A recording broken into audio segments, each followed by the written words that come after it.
At last. The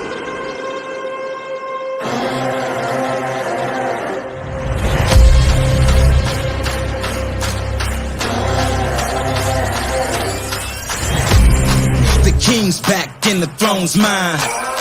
The future's here and it's my time.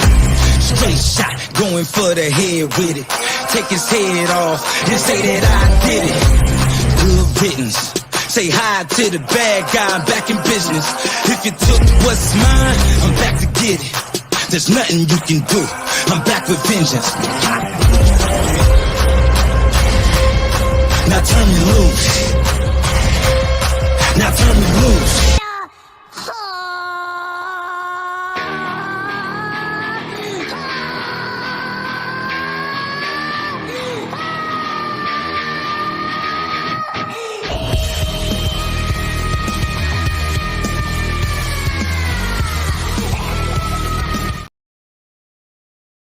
Vice and Joe's represent for the Gray Pill Podcast. We're gonna have a good conversation for you. Hopefully, a little stimulating me.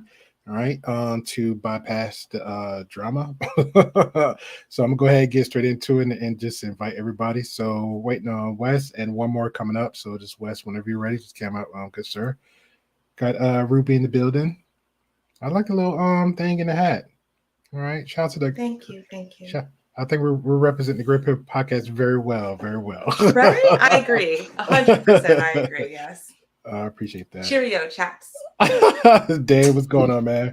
What's up, man? I thought that was like an AI hat for a second. Like a filter. This is real clothing I actually own. I know. It's shocking.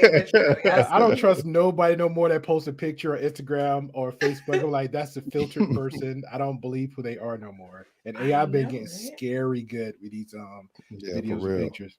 So well, it's funny. I have this argument all the time because like I used to be in a lot of manosphere discussions and they'd be like, Ruby, I think you have too high of an estimation of yourself and so on and so forth. And they'd bring up people that they thought were better looking than me. I'm like, so you're comparing me to like Insta thoughts. So these are people who are heavily caked in makeup at all times. You see all of their photos are heavily edited and whatever, and you're comparing them to me. My live photo, no, I'm not even wearing makeup. You know what I mean? No editing, no whatever. This is just what I actually look like. So, I mean, sure, if you want to do that comparison, but do you think it's an even comparison? They said, let's compare it to other women they can't get.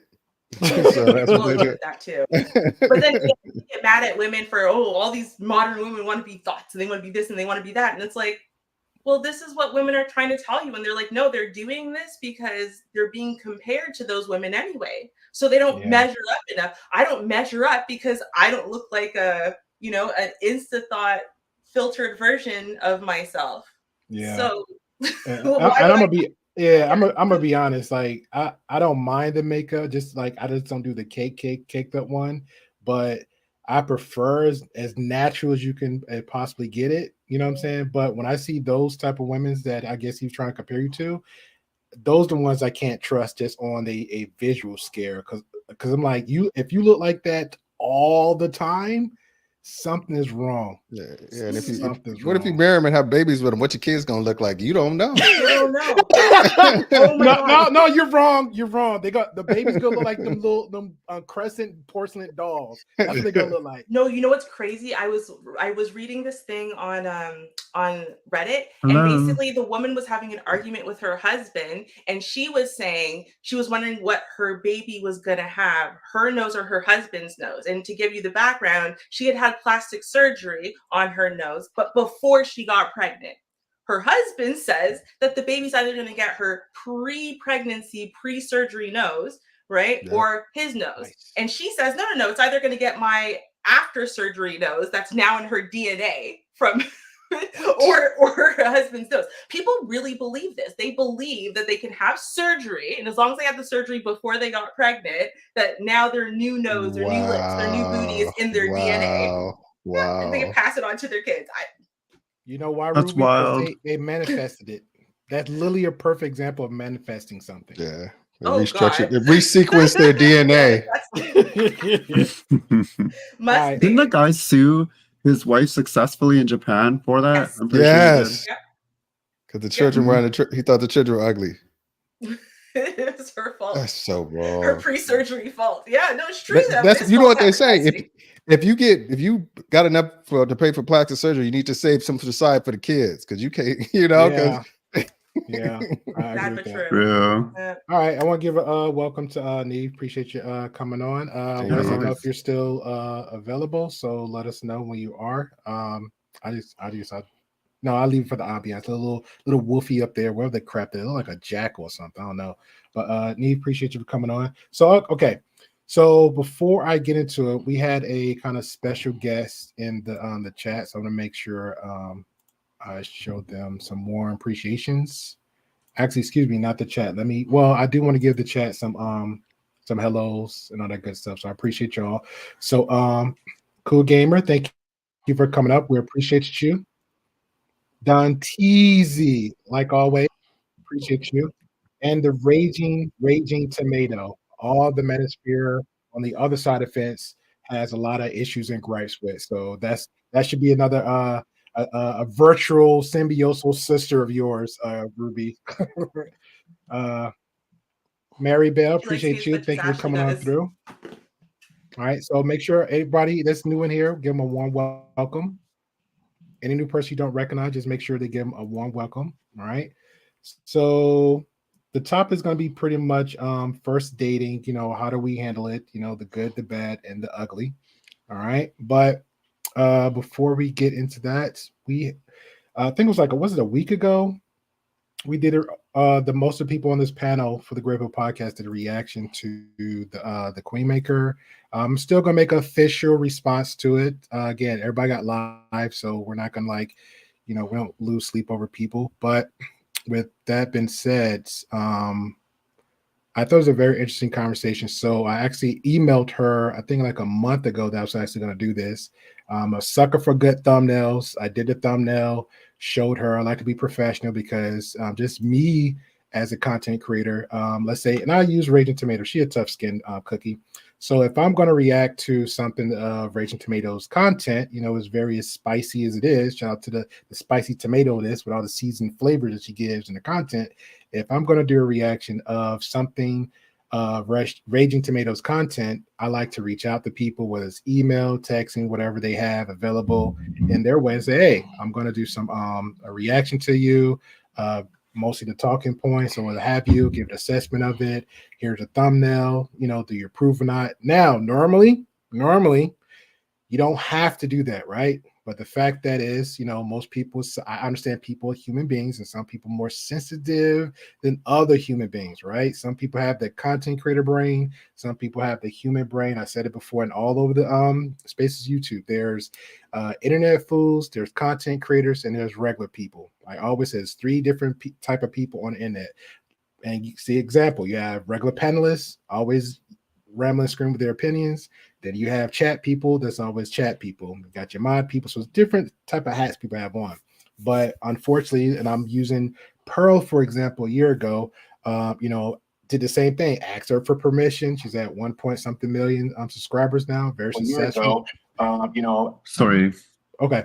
Gave her get the same courtesy. Say, hey, Pearl, is okay if I have permission to do a reaction of an interview you're doing with another person. Shout out to Allie, goes by the name of Real Femme Sapien. Sure, no problem. Got the okay, all that stuff. Again, don't need to do it because there's rules of fair use. So I don't have to, but I like to reach out. Did the reaction, went on our way. Next thing you know, these certain content creators come in the comments, come everywhere, just start rapping and screaming and spamming. So me as a person I am, like the screenshot save. So pretty much same situation with Miss Clark, goes by the name of Priscilla. So that was over 2 weeks ago. Now today or 2 weeks ago, I didn't pay attention. I didn't know she was in the comments. So she was commenting back and forth in the comment section, which was pretty cool. So I think everybody that has, more subs or more viewers than I do can actually take the time out of their busy schedule. Since she did make an announcement that she is into psychology. She just streamed the other day that she was at doing a speak conversation with a bunch of kids in college. Congrats to her success. So what's going on, Wes? Good evening. Sorry I took so long. No, you're good, man. You are good. Kids were taking forever. That's fine. Okay, so where is it?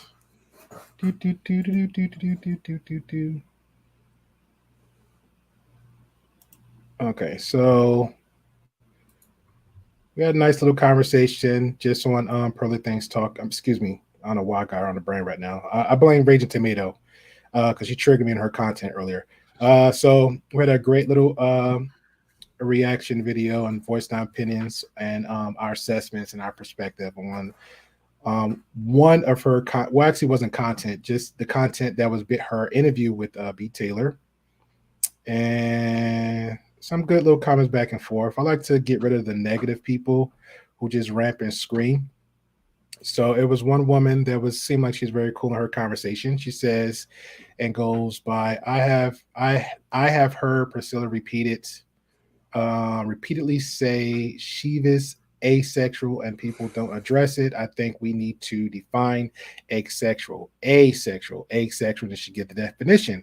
A term used to describe someone who does not experiment sexual attraction toward individuals of any gender. Asexuality is a sexual orientation and is different from celibacy. In the celibacy is the choice to refrain from engaging in sexual behavior and does not comment on one's sexual attraction. Priscilla represents as a very sexual. And I'll say, yo, this is my type of I hope this is a woman. This is my type of woman because I like to give out clear-cut definition what it is, and let's have a conversation from there. Yes, Koja Malik she's a woman. Okay, thank you. All right, half her face, she looked very attractive. So Queenmaker responds by, and we give pretty much a booklet right here, a nice little booklet versus a nice little straight to the point and one bullet point of straight to the point.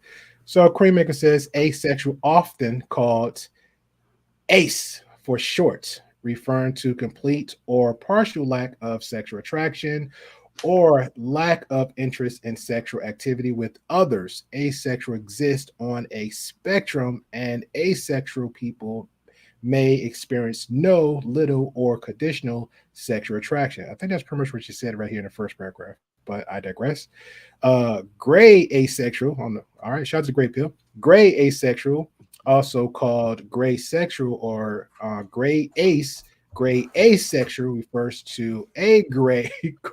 There's a lot of freaking grays. A gray area between asexual and allosexuality.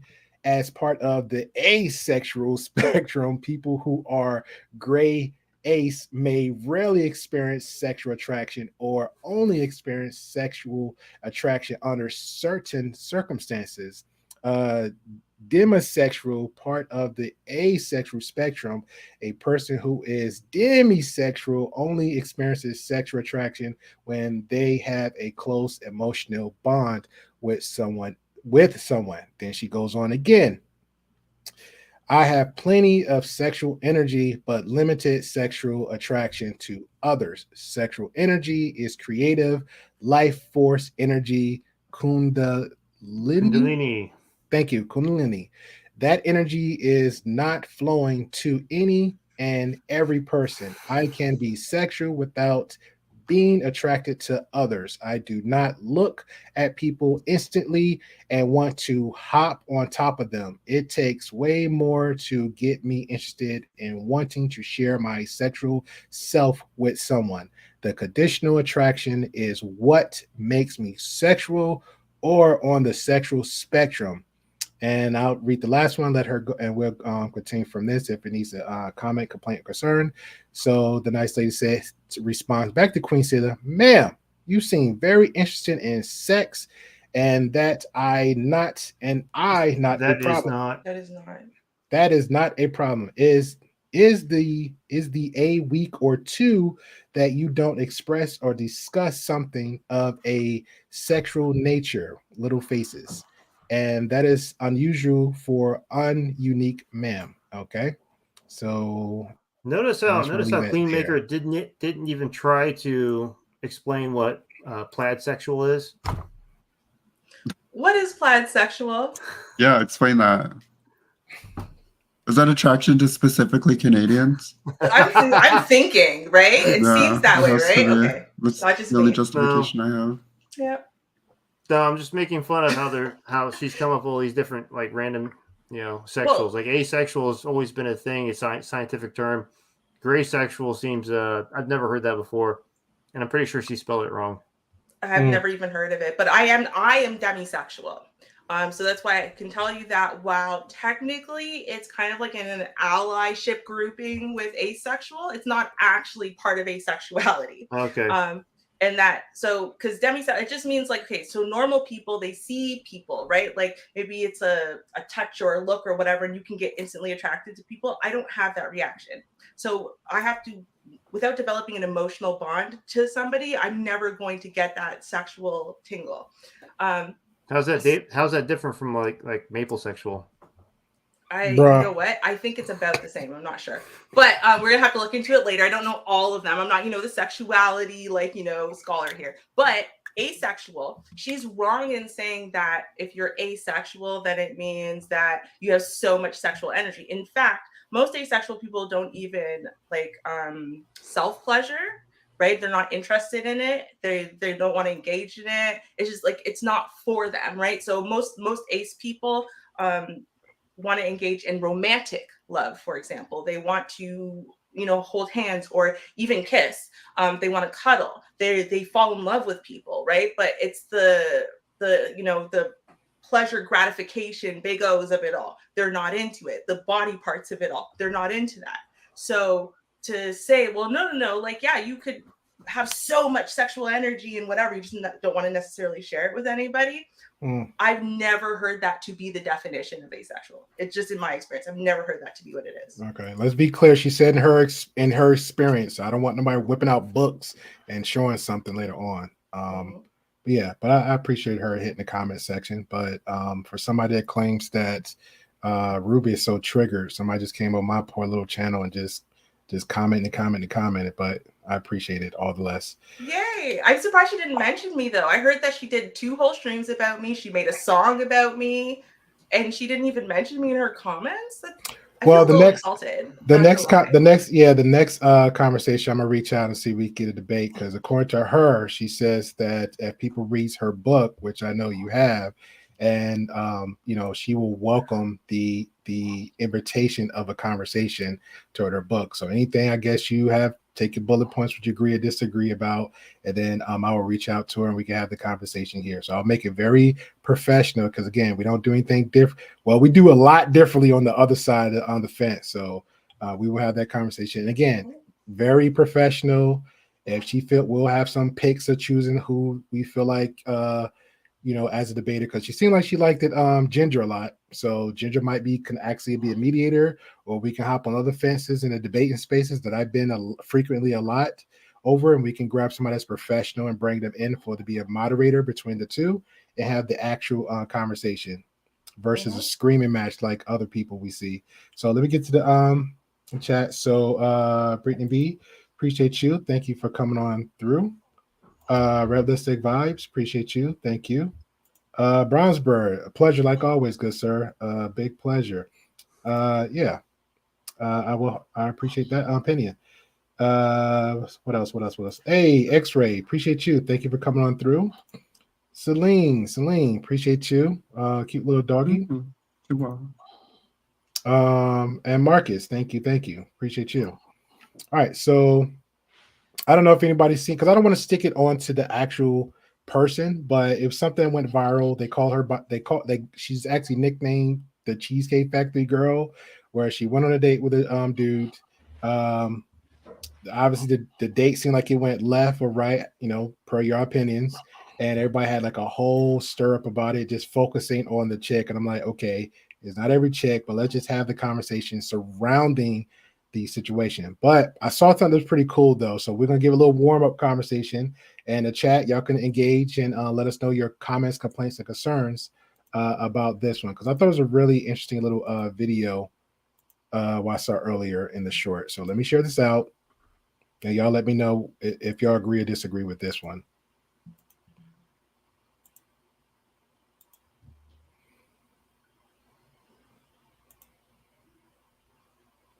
What's going on, Corey? I see you. Camera capture a man who found a lost wallet and returned it. But here's what he had to say.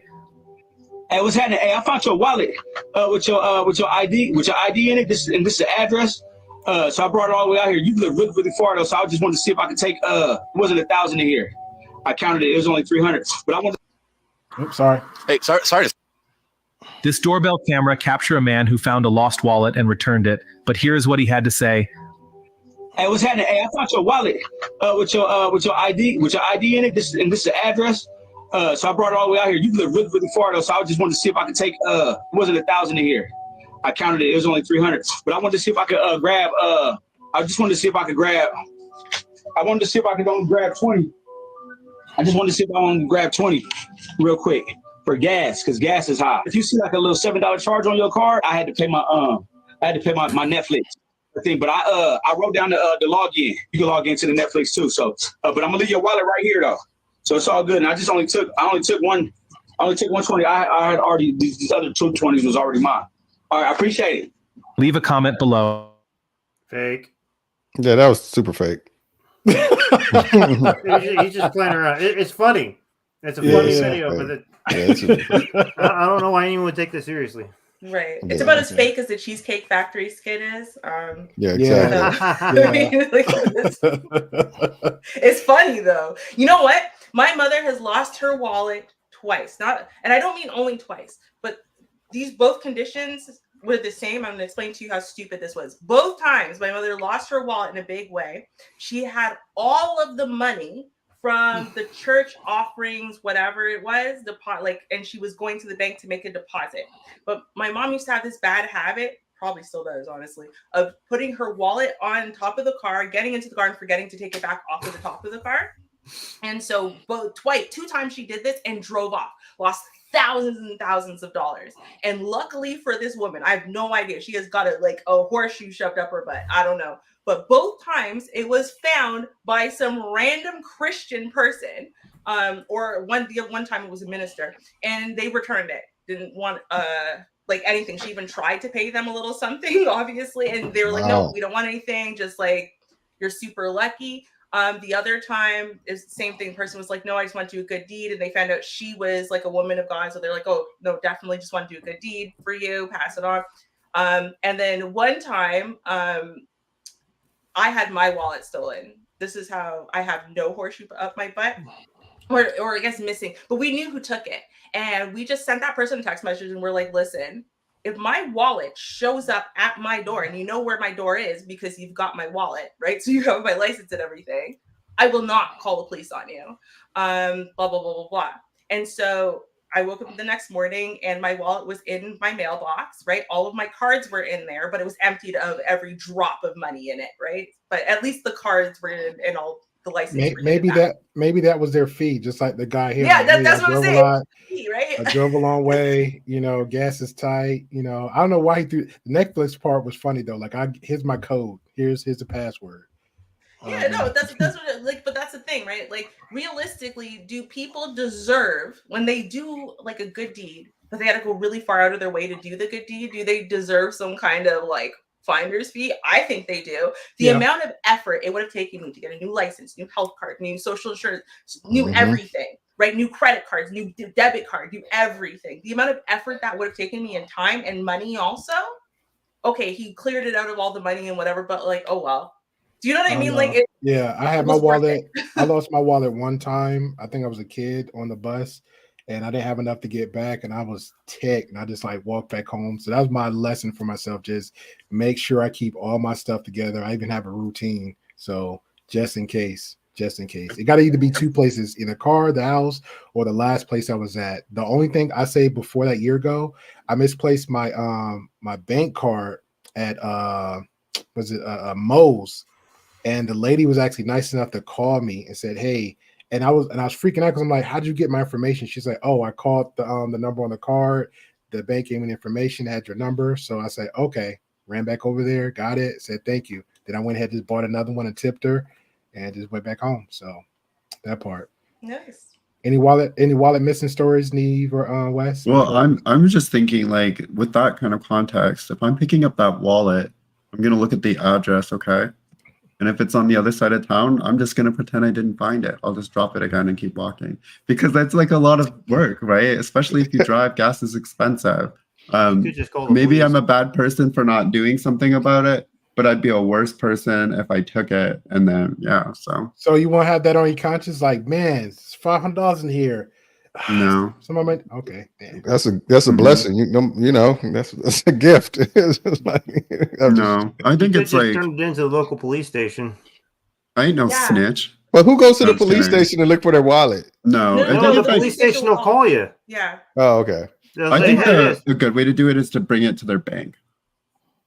Yeah, but then you still have to do like more research, get your fingerprints on stuff. What you could do, which a lot of people don't know, I think is you could it's drop funny it in just to a, think. in a postal mail, like where you mail stuff, like you put mail in.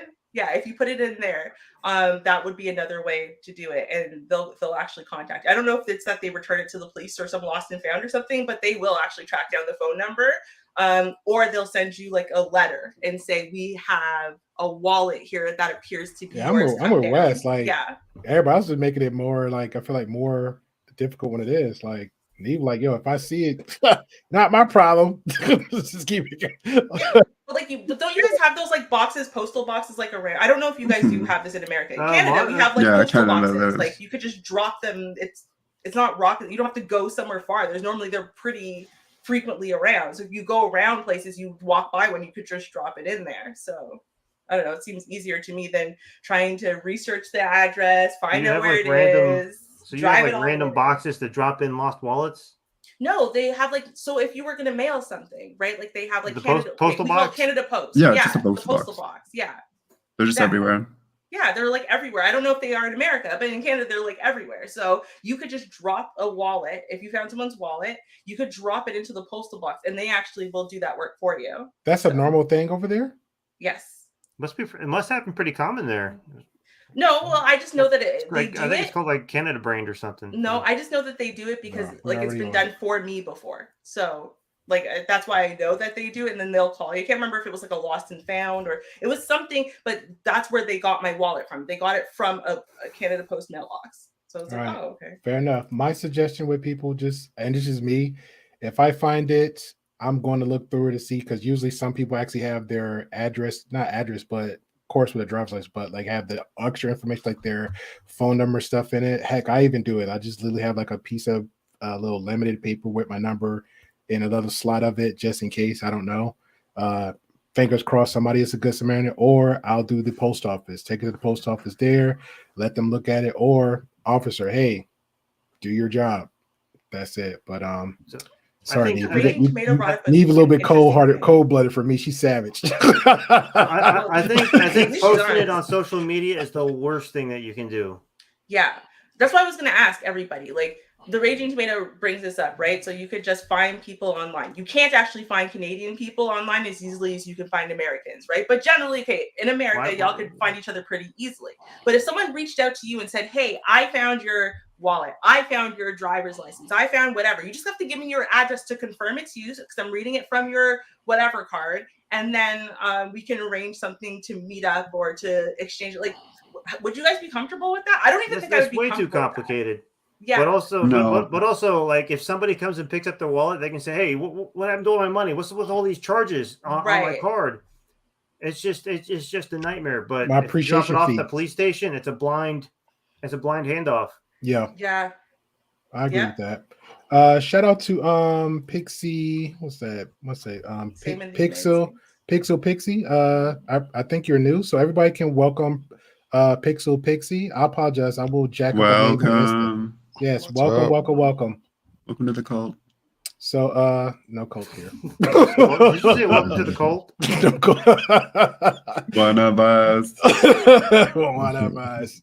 All right, so let's get back to the original topic. And I want to share this real quick about the Cheesecake Factory girl, and then actually clip something from Cheeky Banter, because he had like a whole different take on it, and I like his brain because he goes a whole nother round with the conversation and try to put people there. So let me share this.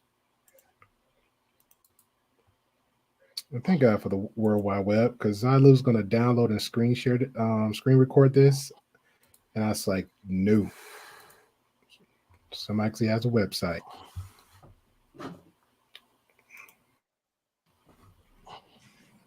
I think this is our response no video. coats here, Marcus. We know how them sacrifice.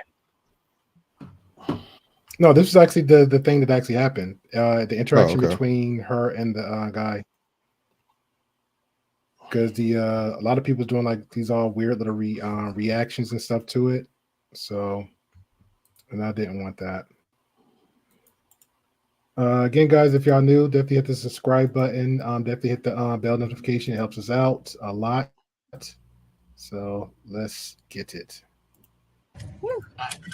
Let me just get the door for you. Okay. He got me at the Cheesecake Factory, y'all. I ain't getting out this car.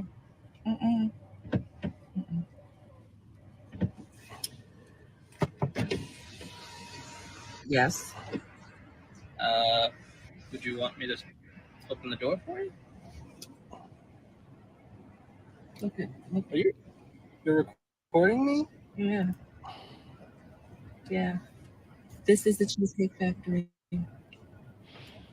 This is the Cheesecake Factory, y'all. What's wrong with that?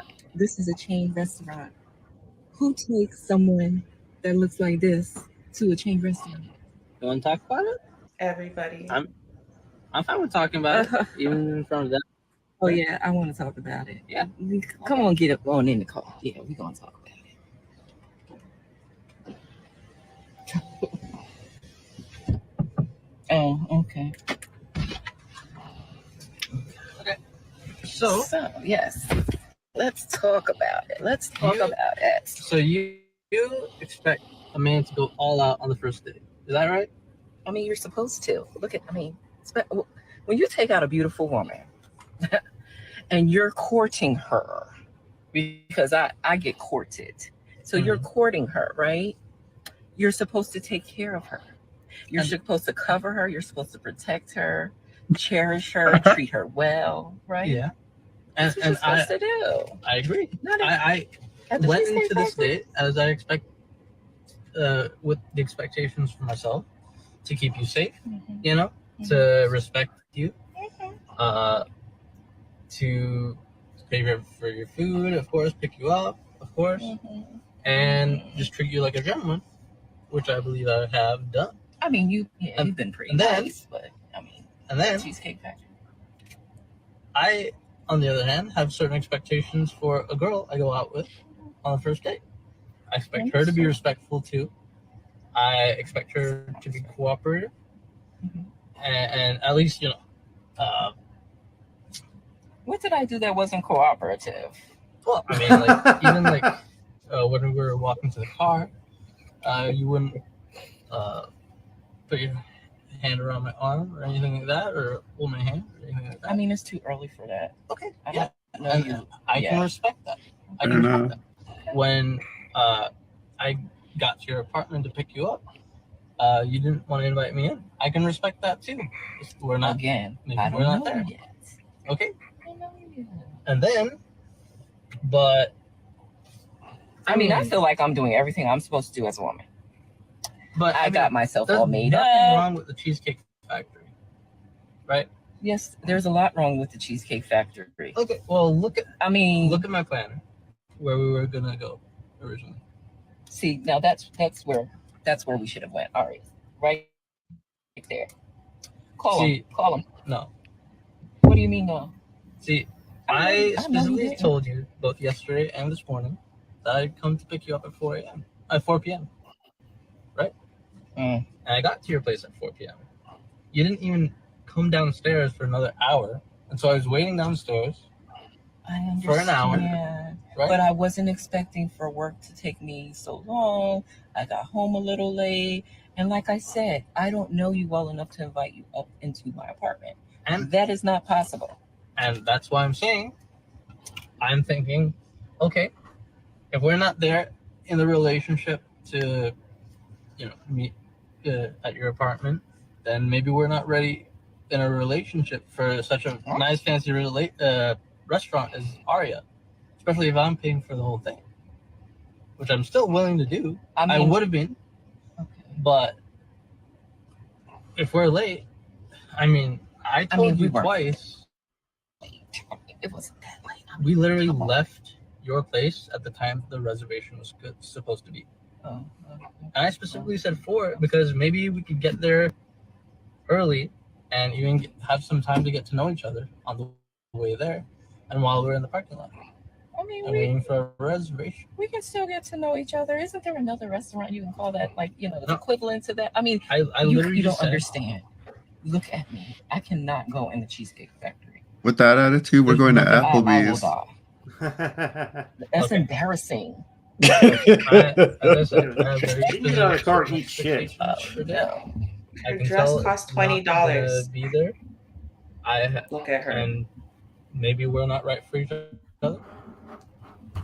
So respectfully, I'm gonna just drop you off at home. Oh no, he didn't. Yeah, I'm up.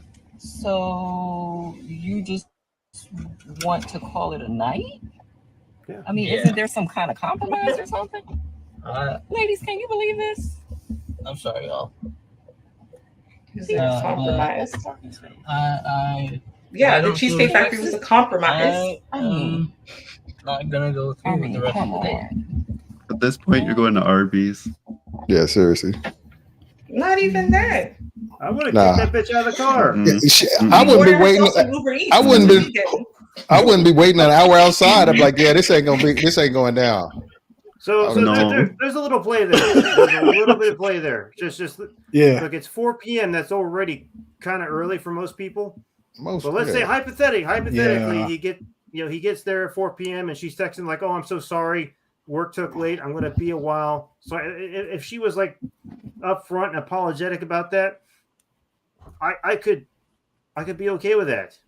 But if she was not and just saying, "Hey, I'll be down in a minute," and takes her whole hour, just take off. She is not worth it. That's garbage. All right. Even though, because she did say, I don't know you that well, so you still wouldn't wait an hour. Like, is there a limit for most people on first dates to wait, even though something might happen to them? 15 minutes outside your house. If I'm at the spot already, I may wait half an hour. Okay. If I know you up there, 15 minutes. But see, that depends on the communication ahead of time. That depends on the communication. If she's saying, "Look, I'm so sorry, I'm running late. I didn't mean to do this. I'm getting ready as fast as I can." If she's like apologetic and letting him know that she wanted to be there at 4 p.m. and just couldn't, I think there's some play there. Yeah. But and I'm okay with her not wanting to have him in the apartment the first time they meet. That still makes sense. Mm-hmm. There's some logical play there, but the fact that she made him wait for an hour and still acted like she was perfectly okay with that, didn't care about how that affected him, didn't care about how that affected the entire night. That's garbage. I'm surprised that he was nice enough to actually try to talk to her about it and take her back to her house. Like, I would have said, okay. You want to play friggin', locking the door games in my car? Yeah. You get out now. I'm not going to call the police. You're going to get out now, or I will drag you out of here. Yeah, she didn't make him wait for anything. He waited for an hour because some dudes are like that. She did fine, Dame. You got to wait for an hour. She didn't make him wait for an hour. He waited of his own accord for an hour and sat out there. That's on him. I mean, he could have been like 15 minutes, would have been text like, "Look, it seems like this is not going to happen tonight. I'll let you know. Let me know when we can hook up again, or I'll let you know when there's something's available. I'll keep in touch or something like that." There's no waiting for an hour. And I mean, it's that right there. I think he kind of played himself a little bit right there. Okay. Ladies. I think he valued her properly because the issue there was like, he's waiting outside her house for an hour, right? So like every 15 minutes, he's dropping the restaurant here. You just got to keep that in mind, right? So like the restaurant she wants to go to, Steakhouse, Arby's, Wendy's. Like every moment she waits, I think that's like. I don't know, like people don't like waiting in their cars. I mean, yeah, I get that, but no, that's just like really disrespectful to keep somebody waiting for an hour, especially if you haven't really met them or built a rapport with them. Yeah. Now, as a woman who is chronically late for everything, like it's not on purpose. It's not because I don't value your time. It's just I'm seriously physically incapable of being on time for anything. I understand what it is to be in the position where I have made a man on a first date or any subsequent date wait, because I normally have, because I'm me and I'm incapable of being on time for anything. Now, with that being said, I don't even think that's necessarily the issue. He was willing to wait for her. So I think to some extent he got an explanation from her. He knew, I'll wait. It's all right. Listen, it's not even about, it's not even about. I think she talked about me. I don't know. Go ahead. I'm sorry. No. I had to project a little bit. You're good. But it's like, it's not even about feeling sorry for it. I'm saying that it's very obvious. I don't think he's the kind of guy who has no self-respect, because if he was, he would have been capitulating to her still in the video.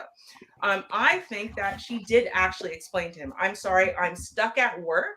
I'm not even going to be home, or I'm barely going to get home like in time to like shower and There's no way I'm going to be ready to leave when we're supposed to leave.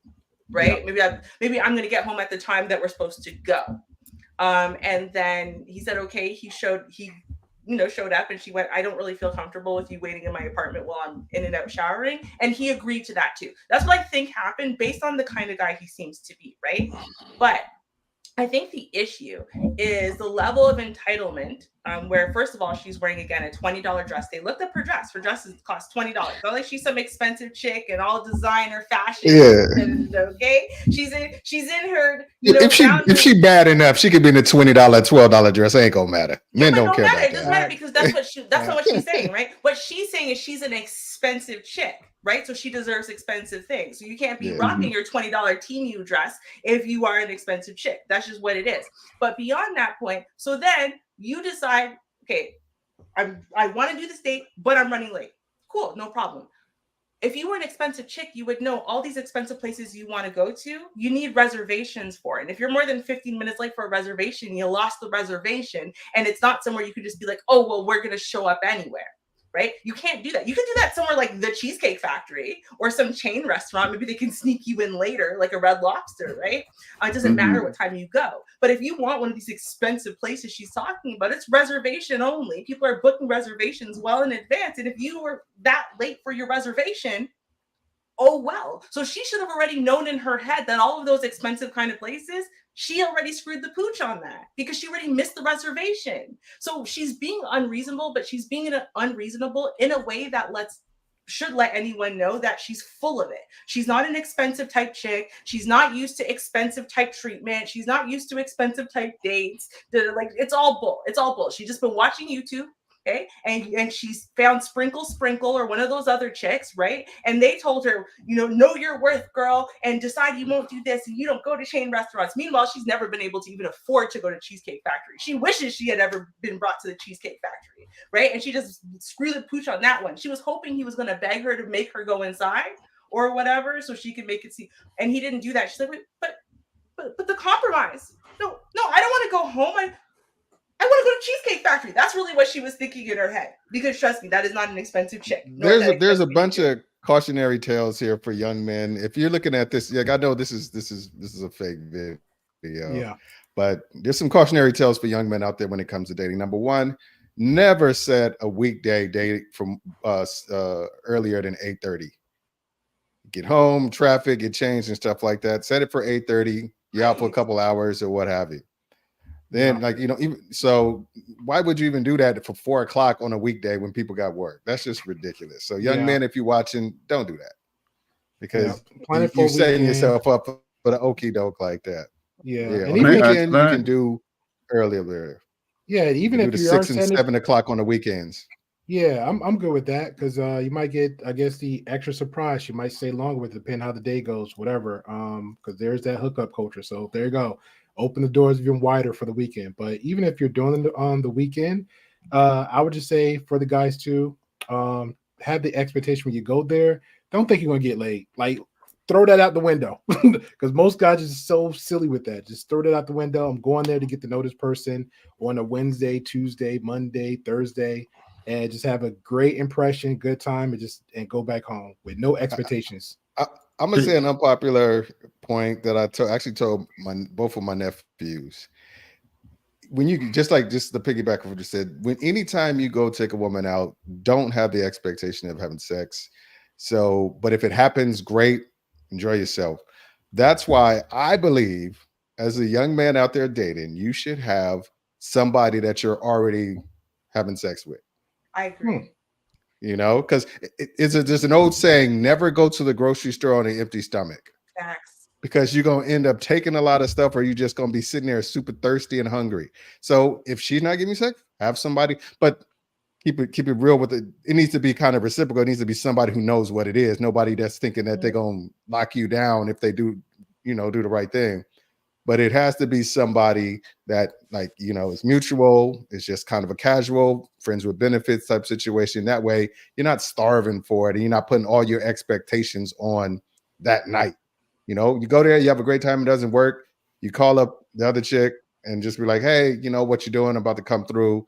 And it is what it is. And then if the first date, if it really starts to work out, and then you end up having sex with that person, then out of respect, I think you should just stop with the person and be like, hey, I'm seeing somebody, we don't have to but it needs to be mutual with the friends with benefits. So yeah.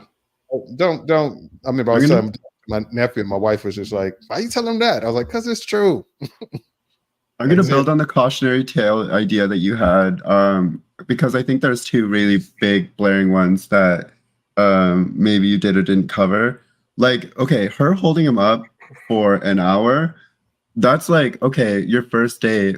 But imagine your first kid. Like, your kid's going to be at the school waiting in the rain, and she's not going to show up on time to pick him up. One. Number two, if you look carefully at like any woman or any man, you can always pick up something that is going to tell you what sort of interactions you might have with them in the future. For example, she was wearing the purple lipstick and the green top, right? No, really going bad on her outfit. Listen. To me, immediately when I saw that, being the emotionally intelligent person that I am, I said, you know what? It's giving Joker from the Batman. Who is Joker? Damn. Joker's a clown. Joker is the clown. Damn. That is great. Yeah. Welcome to the GirL Podcast, Neve.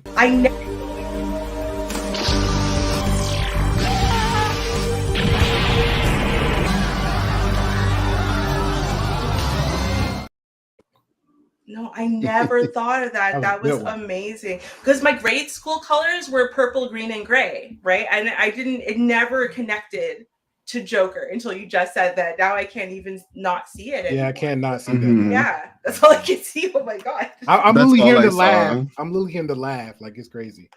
So I think the video was real because the dude looked genuinely like confused, like what's going on? Like he had a hard time like responding because his brain was going a million miles a minute there. I think it was real, and there really are chicks out there. Bro. No, it was scripted, bro. It was really scripted. How do you know? They did. A sign that something is. Go ahead. I'm sorry. Go ahead, Dave. Yeah, a sign that something is fake is if they say, "Are you recording me?" as they're looking into the camera. That's right. Come on, man. They did a part two. They did a part two. Another one. Yeah. Yeah, they did a part two where that one was so far fake. It was him right here. She's a big woman. Like, I'm not gonna I think she's attractive, but she's a big woman. So she's right there. He's a little small guy, and then you got like this African Zulu guy that's on the other side, and he's sitting like, just talking like, so how do you feel about this? Did you take another second chance? It's just so cringy. And then later on, it all came out that it was a whole prank. Just like the McDonald's girls, if everybody seen that, I think I covered that like a year ago. With the kids, you don't buy my kid, you don't buy my kids food. It was that one too. So. Yeah. I mean, what it does is it sparks discussion, which is good because I've been on multiple panels where they've been talking about this situation as far as like expectations on the first date and things like that, and men talking about, see, that's why you don't pay for nothing on the first date and stuff like that.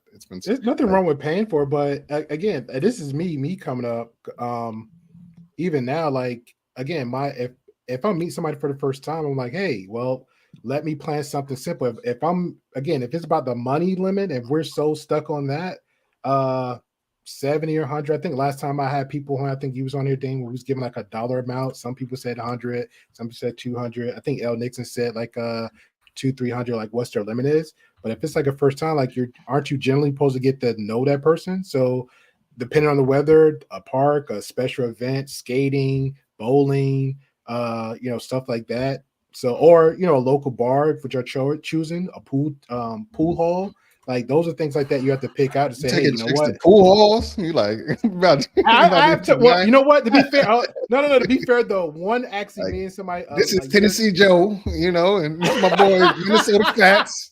The area that I lived in for a year. So I know, but I'm about to clarify that. An area I moved in, somebody I knew was like, "Hey, I know of a bar," and then they gave like the extra, caveats like, "Hey, they got good nachos, they got good this, it's a new bar, you want to check it out, it's got pool." I was okay, so there was like something we can kind of do stuff together, just sit there and just stare and try to make up conversation. And I said, I'm down for it. It was closer to my house. It was closer. It's very convenient. She took her car, took my car, so we met up, had a great time. There you go. By boom, by the cool. I'm just messing with you. That's a fine date. That's fine. That's yeah. Any other thoughts on that? Don't ever take them bowling because if you're weak-wristed, I mean, if that's gonna be a place to see that, it's gonna be there. So what man is weak-wristed in bowling? Like that's crazy. Okay, well, here the opposite side to that is maybe you have chubby fingers and you get your finger stuck in the bowling ball, right? I'm just then that person. That person's great story for the grandkids. Really? Well, you damn sure can't surprise them with bowling because a lot of them won't wear socks. They be like, "Whoa," and they, take their shoes off. Just bring extra socks in case she doesn't have any. I knew there was value in this conversation. Holy shit, right there. Good job, Damien. Yeah, you get to the rescue. I got a lot. Go to it bowling. I've seen some chicks that either go their first time. Most of the younger ones, they actually just swap out they don't even put their socks on or have socks. They'll use the used shoe. I've seen that. Yeah.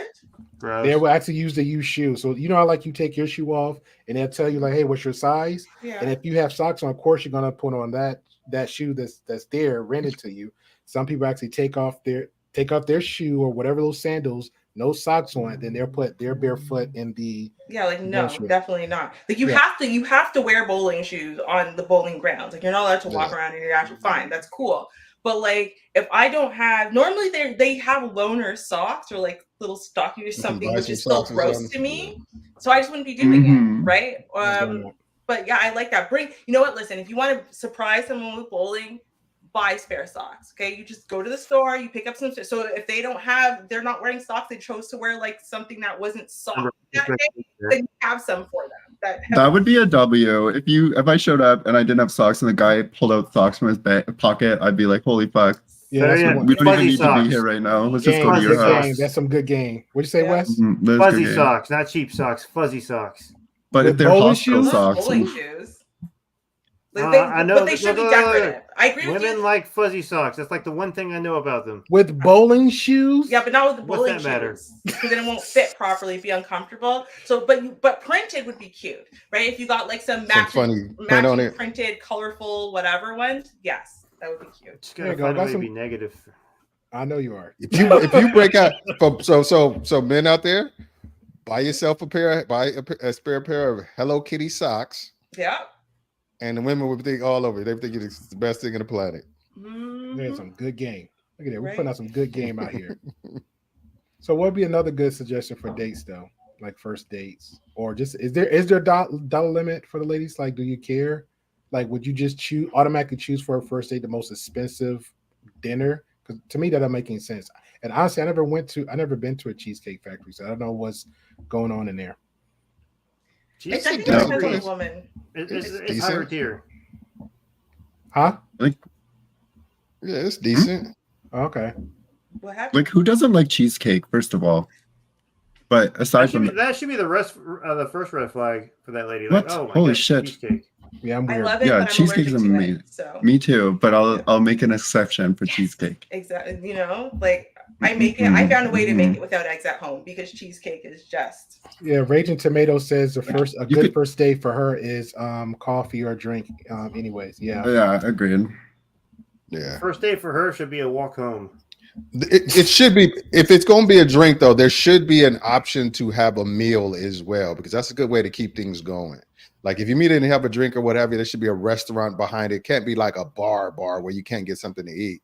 Have an option where like, okay, we're going to have a drink, and if it's going well, the conversation is going well, be like, hey, you want to grab some food, you know, and we'll want to grab something, you know, and then women are always hungry, so they never going to say no unless they don't like you. That's where you know if they don't like you. If they say a lot no, of women aren't going to let you see them eat for a while. Yeah, that's true too.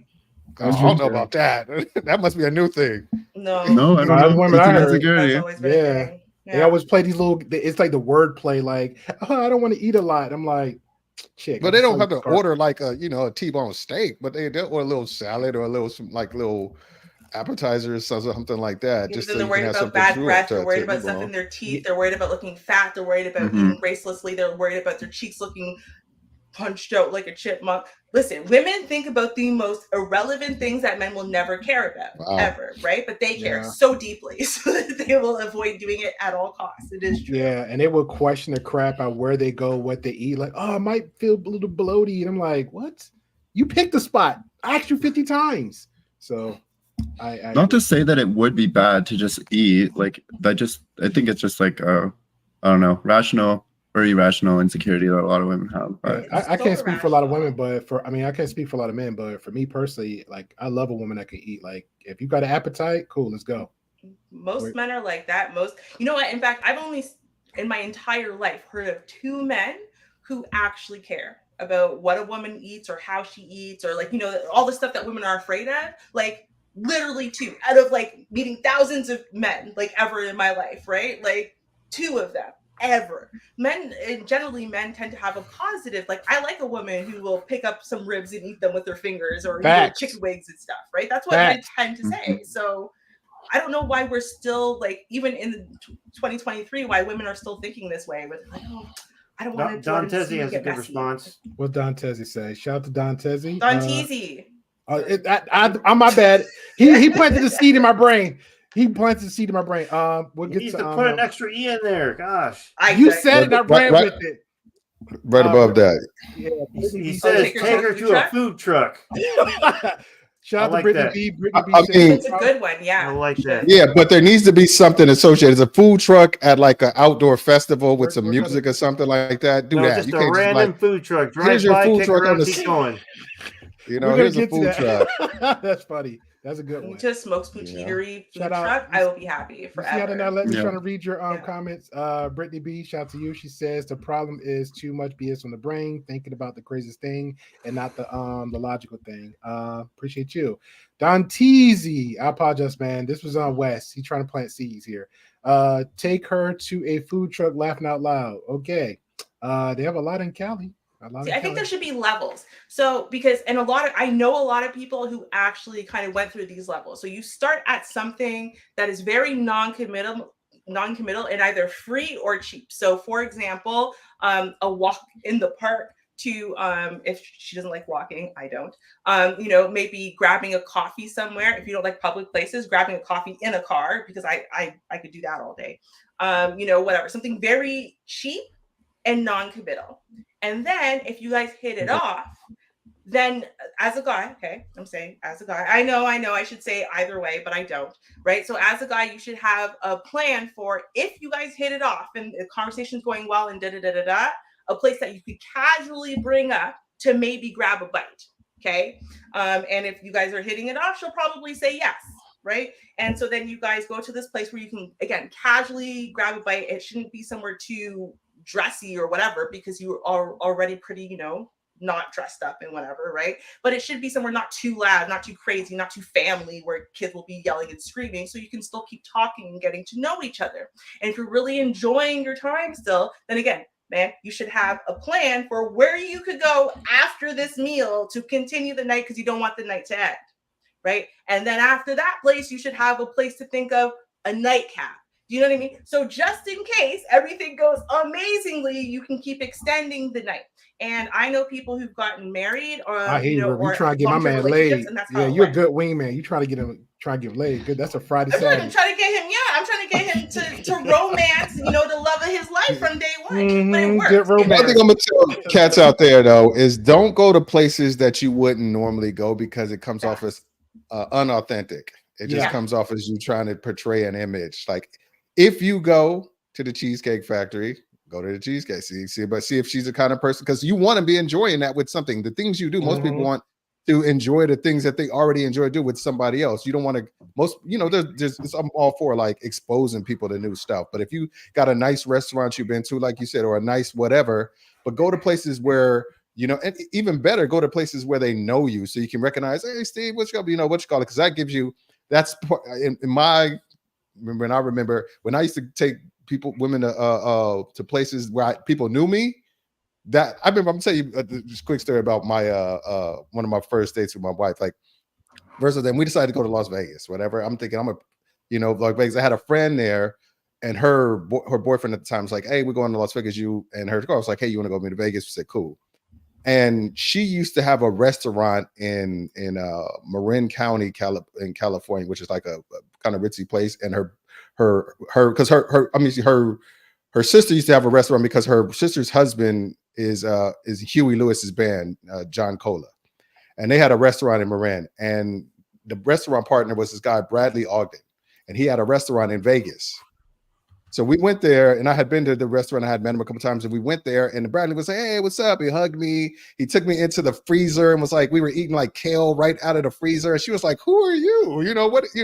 And it was just one of those things where go some places. If you go places where you kind of got love, it'll spark, but where it's just, but love and respect, it'll, I don't know. I feel like it does something to a woman's mind. It'd be like, okay, this person is interesting because I can see people that find him interesting. What is it about him that's so interesting? And it's kind of piqued my interest a little bit more, because she seriously came over like, "How do you know these people? Who are you? Why are we in the walk-in freezer eating fresh kale off the freezer?" That kind of stuff. Go to places where you are got love, and then it'd be a lot more impressive. True. That's very true. Raging Tomato asks, is he still talking? I don't know what that was about. Okay, that's the chat to chat. Shout out to Dainty Active. Dainty Active, I heard you said, manipulation, Dane. Manipulation. It's all honest. But you know what? Because here's the thing, right? And it's like, it's all about, we have to remember that human beings are literally programmed to categorize people, to make snap decisions, so on and so forth. We're programmed to do that no matter how much we think we're highly evolved. That's what we do, right? So you want to be able to give good and accurate first impressions, right? So a lot of people will do stupid things like, well, I'm going to put on a suit that doesn't fit me well, that I'm super uncomfortable in, and bring you to a restaurant I can't really afford. I'm not going to be comfortable there at all. I'm definitely not going to be comfortable with you just choosing whatever you want to choose, right? Yeah. You're going to see it all over me, and that's going to give her, like, you're going to project your nervousness onto her. She's going to feel nervous. She's going to feel stressed. She's going to be unhappy. It's going to be terrible, right? But even if she's not the kind of gal that likes the kind of place that you brought her to, right? You're going to feel at ease. You're going to feel happy. People are going to be happy to be around you. They're going to treat her like she's a lucky superstar for even getting to be in your presence, right? And like, women like that, right? Women like to feel like they're with a man who has influence and affluence somewhere, that he's very well liked, that he's popular, because she wants to be able to benefit from his social status, right? Much in the same way men want a woman who's not a horrible human being, because he wants to be able to use her as, social glue. So it makes sense, because you're not like manipulating, you're not pretending, you're not paying all these people to like you, right? It's just, you're bringing her to a place where you're well liked and saying, this is me and my stomping grounds. Everyone likes me here. Do you like what they like? You know what I mean? And giving her that opportunity to see you at your best. It's not like manipulation. It's like, it's honestly putting your best foot forward, Yeah, fair enough. So I like it. Wes Neve, any thoughts? I'm just thinking of unique date ideas. One that just came to mind was taking your first date to a track meet. But I don't think that would work really well. It would be really weird. Yeah. If you were running in the track meet and you were really good, maybe that'd be something. Or if you were playing, like, that's that's a rare shot. Anyways, and then I've done like beach walks. They're really nice. Yeah, stuff like that to Mhm. keep engaging. And then the food stuff that Ruby said earlier, there's always like just I guess just plan ahead with just in case how the day goes. So I'm good with that. I'm definitely good with that. Just again, I'm big on vetting and dating, courting, or your first date, whatever, with your intent. Just understand your intent. Definitely understand your value. Uh, I've been saying I'm broke and busy for the longest, so clearly I'm not a millionaire. So I'm not going to be doing whatever the crap she was saying in the video. I'm not taking somebody on the first date with that. Like, hey, let's keep it casual. Let's get to know each other a little bit. A little milkshake, little spot near here, a little piece of joint. There's a whole bunch of Mexican spots. I'm a sucker for Mexican food, so they got that there. Nice little wall. They always have events in my area. We can just listen, enjoy, and chill, and get to know each other, stuff like that. And plus, pretty much everybody. And it kind of goes to like Dame saying a little bit. So I actually thought about my hometown. So my other hometown, everybody pretty much know everybody. So I don't think nobody actually will have anything negative to say about me. So I might be put in that spot, especially around family. So that'd be a good one too. But I want to say, unless you're really committed with that person, then introduce them to family. But first dates for the family, no, I suggest not. Hey, question. Yes. This is a really good question. Okay, so my parents have a restaurant. What if I took a date there, didn't tell them it was my parents' restaurant so my mom could suss them out, and then it ended up working out down the road? What do you think? Is that crazy or what? That'd be good, but they can't find it. Like, how long down the road though? Like 6 months, a year? Like a year? The day after. I mean, because your family not say something to you, just going to ignore we're gonna you. keep this conversation. You open the door. Nah, what'd you say, Dave? I said, is your parents like they're gonna be like, oh, just leave me alone? They're gonna ignore you, or they just not gonna come up and give you some love? Well, I'll tell them in advance. I'll be like, hey, I'm coming with somebody. Now I'm coming with a friend. Like, I'm coming with a friend. Don't give me a discount. I'll pay for my food. No, I also think you should add in the part. I'm just fucking kidding. I don't think I would actually do that, but no, this is a scenario you played out. It may or may not happen, so we got to play this out. So I would suggest tell the parents like, hey, just pretend that you don't know me as such, and we just gonna continue our date. So don't intervene like, hey, I'm need mom and brother, whatever, and then y'all two have the experience and then go from there. But now if it's the next day and you like, yo, this the family, I don't know, I might feel some kind of what? I want to address something that Brittany B just said. She wrote, could you highlight her? Actually, I think you take to a place where you have to divide your attention so much, everybody. That might not be a great idea. Actually, I gotta strongly disagree, because if you take them there and you're introducing that person to everybody, she's gonna feel more important. Like, like my wife's name is Amber. This is Amber. This is Amber. This is Amber. This is my date Amber. This is my friend Amber. This is if you're out there introducing her to everybody. If you're just kind of like, hey, wait here, I'm gonna go talk to Jeff. I get it. But if you're like getting her involved and like bringing her into your world, I think she's going to see value in that, because I've done that, and it's. I agree with that, because my world's pretty much like scattered all over the globe. Like when I was in Jersey, that was my world. So everybody I was dating or walking with, they saw that person. It's automatically introduce, get to meet. Who my people is, who my friends off the rip. And then if we separated and if you met them, they automatically gonna show you love just because, and we're still together. Same way here in the South. Like few people like scatter all over the place. So I pretty much have to travel with friends and family for the most part. But when I do and you're with me, it's instantly that group that's there. I'm with Dane with that one, because it's like, hey, I luck you enough, I care about you enough for you to be involved in my world, especially if we're saying we're trying to be committed or trying to move to that next step. So it's like, why not? So I think that's a good one. Like, I've had the opposite effect. I think trying to do that, and I think it was because the person was an introvert and I didn't realize it till it was like too late. But yeah, we had like a day. I don't know, went out, had some food. I think we even went shopping. And then later on in the day, I had some friends visiting in town. They were having like a little get together party. And then I took her there without thinking about, like, does she even drink? Like, is she introverted? Is she extroverted? Because her energy towards me was very like extroverted. So it never occurred to me that she wouldn't be like sociable. Yeah. And then when I took her there, she was fine. Like but like after the fact, it was definitely like something that she had mentioned. Like, it was kind of a lot. Yeah, my ex was like that. I remember she was so like keep this up, but it was poor my work relations. But like I caught it off the cuff. That's how she was. Then if we went out to like a kind of social event, meeting friends, she just wouldn't want to stay there long, but she was fine to stay there long enough just to get to kind of know, who my peoples is, my friends, whatever. And then we'll just kind of just gracefully exit. And then we'll just have like a conversation, who they like, who they don't like, and that was pretty much it. And it was fine. Like nobody even had like an issue with both parties. They would just, on my friends, like again, it depends on how your circle is, the extension of you, right? So again, it comes down to they liking you, like whoever I like, they love. But if they sense anything like extra, they still will respect my decision. Like if I'm still carrying on with them. But if it's like toxic talk, like, hey, they'll give that little hint, hint, wink, wink. But yeah, I don't think it's never been anything crazy serious. So I think a consideration I didn't really make too was like, I think I was like 27 at the time and she might've been like 30, 31.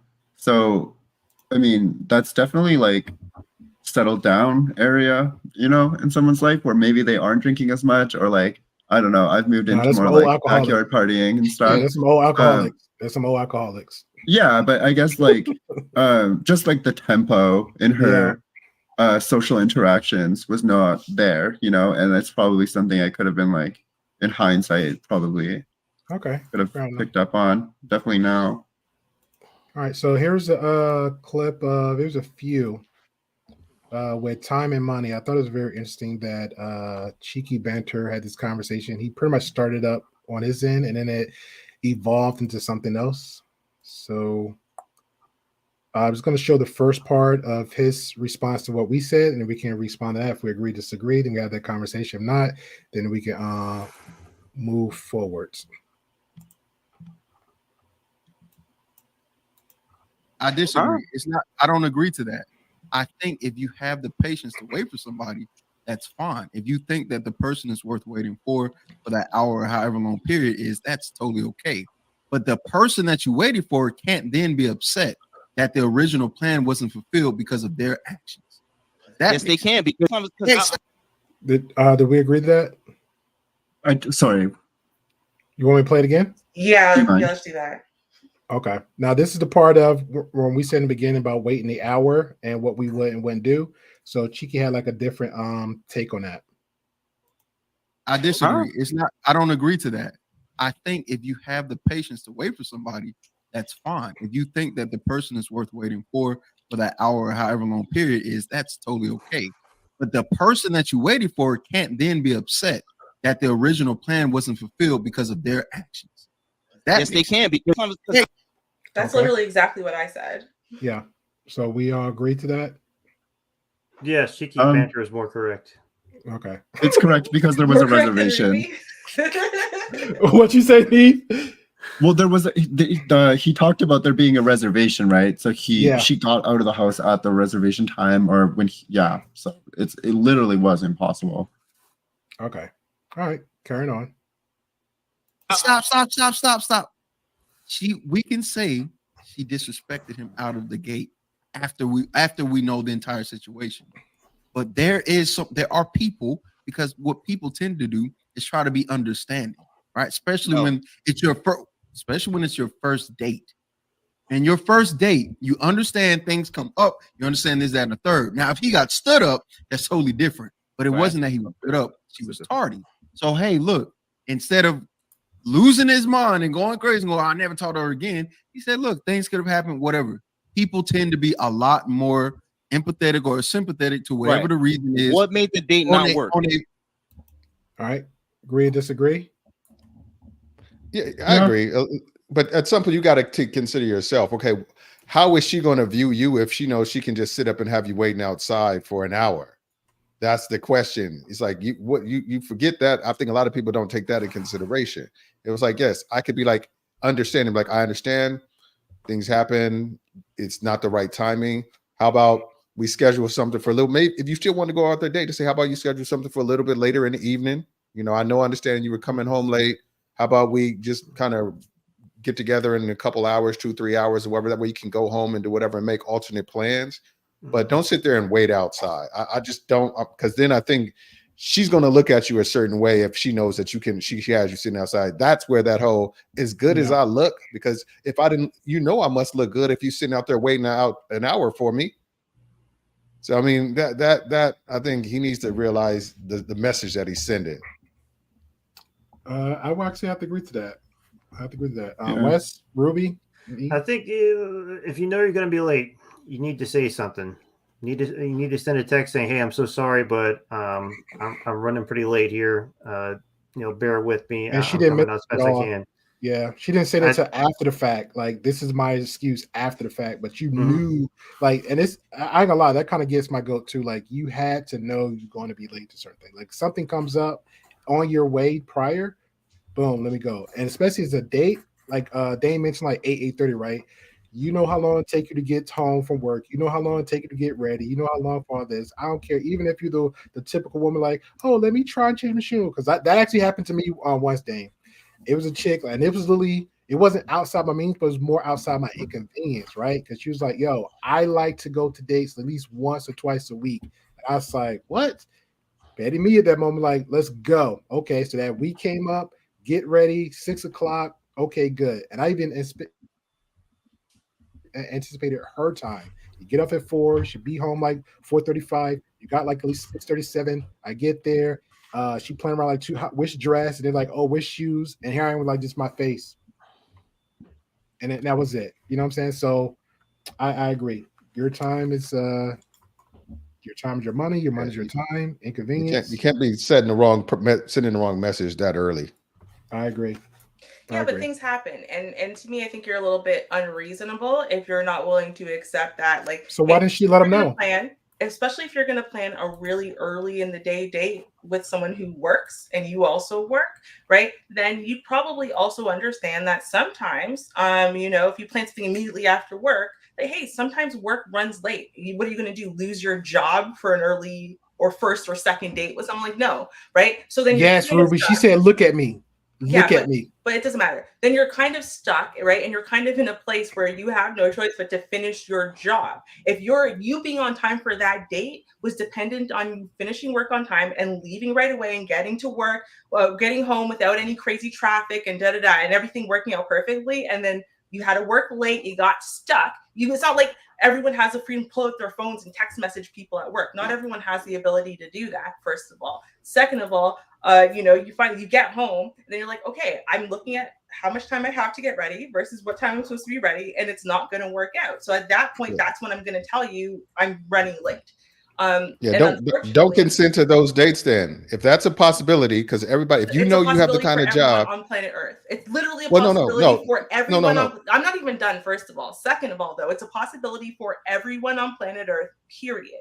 Right? Most people would not mind if something comes up and you're running a little late now because, hey, you plan for traffic, you plan for this, you plan for that, and then something worse than normal planning accounts for happens. So now you're running behind. Now you're running late. It happens, right? So, and you can only tell people that you're running late once you're already running late. You can't warn someone in advance you're going to be running late unless you planned it. But most people don't plan to be running late. For most people, it just happens, right? So in this case, now you get home, you say, hey, listen, I'm running behind, right? This person probably is already on their way to your house at this point, right? Because they left their house at the time of the reservation. Fine. So he probably said, well, I'll just go over there and then wait there, because he's probably had to wait for women before, right? Getting ready for a date. He probably wasn't expecting to be sitting in his car. He probably wasn't expecting to be sitting for an hour in his car, right? But he made a choice that he was going to be willing to wait for her and to understand she's running late because work ran late and she just got home. He decided to accept that answer, and it's not unreasonable for him to have accepted that. I think most people would accept a time or two where someone's running late. I think most people would, because most people have had it happen to themselves as well and would want that grace. I think it's problematic if it's every single time. If it's, there's no consideration ever. If this person never tries to change or keeps agreeing to early times and is always several hours late for them, right? But we're talking about an isolated incident. Shit happens. And for us to not give people grace, I think is terrible. So. Okay. All right. Okay. I'll let Dame respond, but let me say this. Now you're done? Now I'm done. Yeah, Right, it's okay. funny. You have to finish your sentence before you're done. Yes, absolutely. Hold on. Let me let But Jay. Just hold on. Just it's like that song from Dave Chappelle. Wrap it up, B. You know, I'm just Wrap it up. Wrap it up. Hold on before you respond, Dane. Shout out to Ian, appreciate you, man. Yeah, we pretty much confirmed it earlier in the video, earlier when we started, just to make it clear for everybody, just for conversation context only. We're not pointing fingers at anybody, but just for the conversation. So yeah, go ahead, Dane. Okay, real quick. So, like I said, if I'm asking you, hey, let's do it at 4, and you know everybody knows there's a possibility that things may happen where you may have to work late. The smart thing is, number one, him not to try to schedule something so early, and her to be like, no, if I wouldn't want to be late in case things happen, so let's schedule it for later on in the day. I think that would just be the smart thing to do. Take that in consideration, like you said, shit happens. So where you can kind of account for the shit happening and still be considerate, you know. And then, like I said, it gets to a point where if you're not communicating, if he's just sitting there and not knowing if it's going to be an hour, if it's going to be 2 hours, if it's going to be 3 hours, at what point should he leave? At what point do you say, you know what, this is taking a lot longer than I thought. Let me make sure he knows that I'm still interested in going on a date. He didn't know what was happening. So well, I'm just saying the fact that if you cut him off, you don't know that, you cut him off. Look at that. Look at that. But I'm gonna tell you something. Impulse control, when you don't have the lack of impulse control, is dangerous. Those are the people that end up breaking your windows and shit like that. I've noticed that it's just like lack of this is a dangerous thing. So, like I'm saying, if that is not happening, I didn't say that was evident in the scenario. If that's not happening, where you considering where he's just sitting there not knowing what's going on and she's not communicating to him, then she's inconsiderate of your time. You need to just leave, and that's you're setting a bad precedent for down the future, that she's going to be inconsiderate of your time and she's going to think, I look so good, so you should be just sitting there. All I'm saying is he would have been well within his right to be like, look, I guess maybe I scheduled it for too soon. How about we kind of push this back an hour, 2 hours, 3 hours, or what have you, give you time to kind of settle in, get yourself together, and then I'll come back. And then I could probably find some place that we can go, because we're already going to miss the time for the reservation. How does that work for you? Something like that would it just be considered? Yeah, but that's what I'm saying. There's a difference between somebody, but see, that's what I'm saying though. I think it's also equally fine he chose to wait. I don't think that when someone is late one time, right? No, see, this is the thing. I think it would be equally fine if you said, I'm not willing to wait. And I think it's equally fine if you said you were willing to wait, right? Different people have different hard limits and soft limits about lots of different things, right? And the person who's willing to wait an hour is not wrong or worse than the person who's not, right? We just have different priorities and different hard and soft limits, like I said. So to me, if you said, listen, I'm not willing to wait more than 15 minutes. I'm not willing to wait 5 minutes. You better be early like I'm willing to be early. Hey, listen, I don't have a problem with that. This is what the dating process is all about, right? Is to weed out people who, aren't going to work for you, right? But I'm saying I don't have a problem with it. I don't see anything wrong with him saying, she said, I told you I was running late. I told you I was stuck at work. I told you all this. And he said, yes. So he did actually know that in advance. So she said that? Yeah, she said it to him. She said, I did tell you, da-da-da-da-da. Right? But I don't think he said it's going to be an hour. Well, no, because she didn't know it was going to be an hour. She knew that she was running behind. Obviously. Hold on. Now I got to jump in this one too. So I think she also, the way she said it, if that's what you said, I think she told him like, how you get in the car?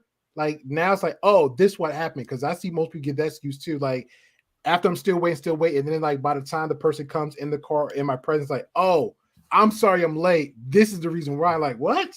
You didn't know that an hour or 2 hours before? Yeah, see, that's not the way I read it though, but I understand like that's the way, like, everyone has a that's how I saw it. Right? I'm simply saying that from my perception of this, because she said it to him and he didn't argue with it, right? So it very much she let him know, right, that she was going to be running late, right, and that she's not ready yet. And then he let her go to court. And then he let her know, hey, and then he let her know, hey, I'm here. I'm here, so can I come up and wait for you then? That's how she plays it in her head. No, because they literally said this out loud, right? Because how would we be having a discussion about why didn't you let me wait in your apartment then? And she's like, because I told you I'm not comfortable with you like that. I don't know you like that. So the point is they had this conversation. They had this conversation before she came out to the car. They clearly must have had this conversation because they make it clear. And so while he might have been bothered, but he still made the choice to continue waiting. To me, again, and it doesn't matter. We can argue this till we're blue in the face. My point is simply that I don't think there's anything wrong with him choosing to wait if he's the kind of guy who's okay with that. I don't think there's a problem with that. I don't even think there's a problem with her necessarily being the kind of woman who runs late for things and is not great at spending her time. Of course you don't. Of course you don't, because you run late for things. Let me finish. I like Papi Blanco. I know. What a surprise! Because I'm telling you all the things, and again, because you guys can keep arguing those points, but what I'm saying is, and I'll continue to say. Okay, are we going to get to the point? No, we're just going to keep laughing. No, he's laughing at Papi. Go ahead. Okay. No, I'm sorry. Papi's actually funny.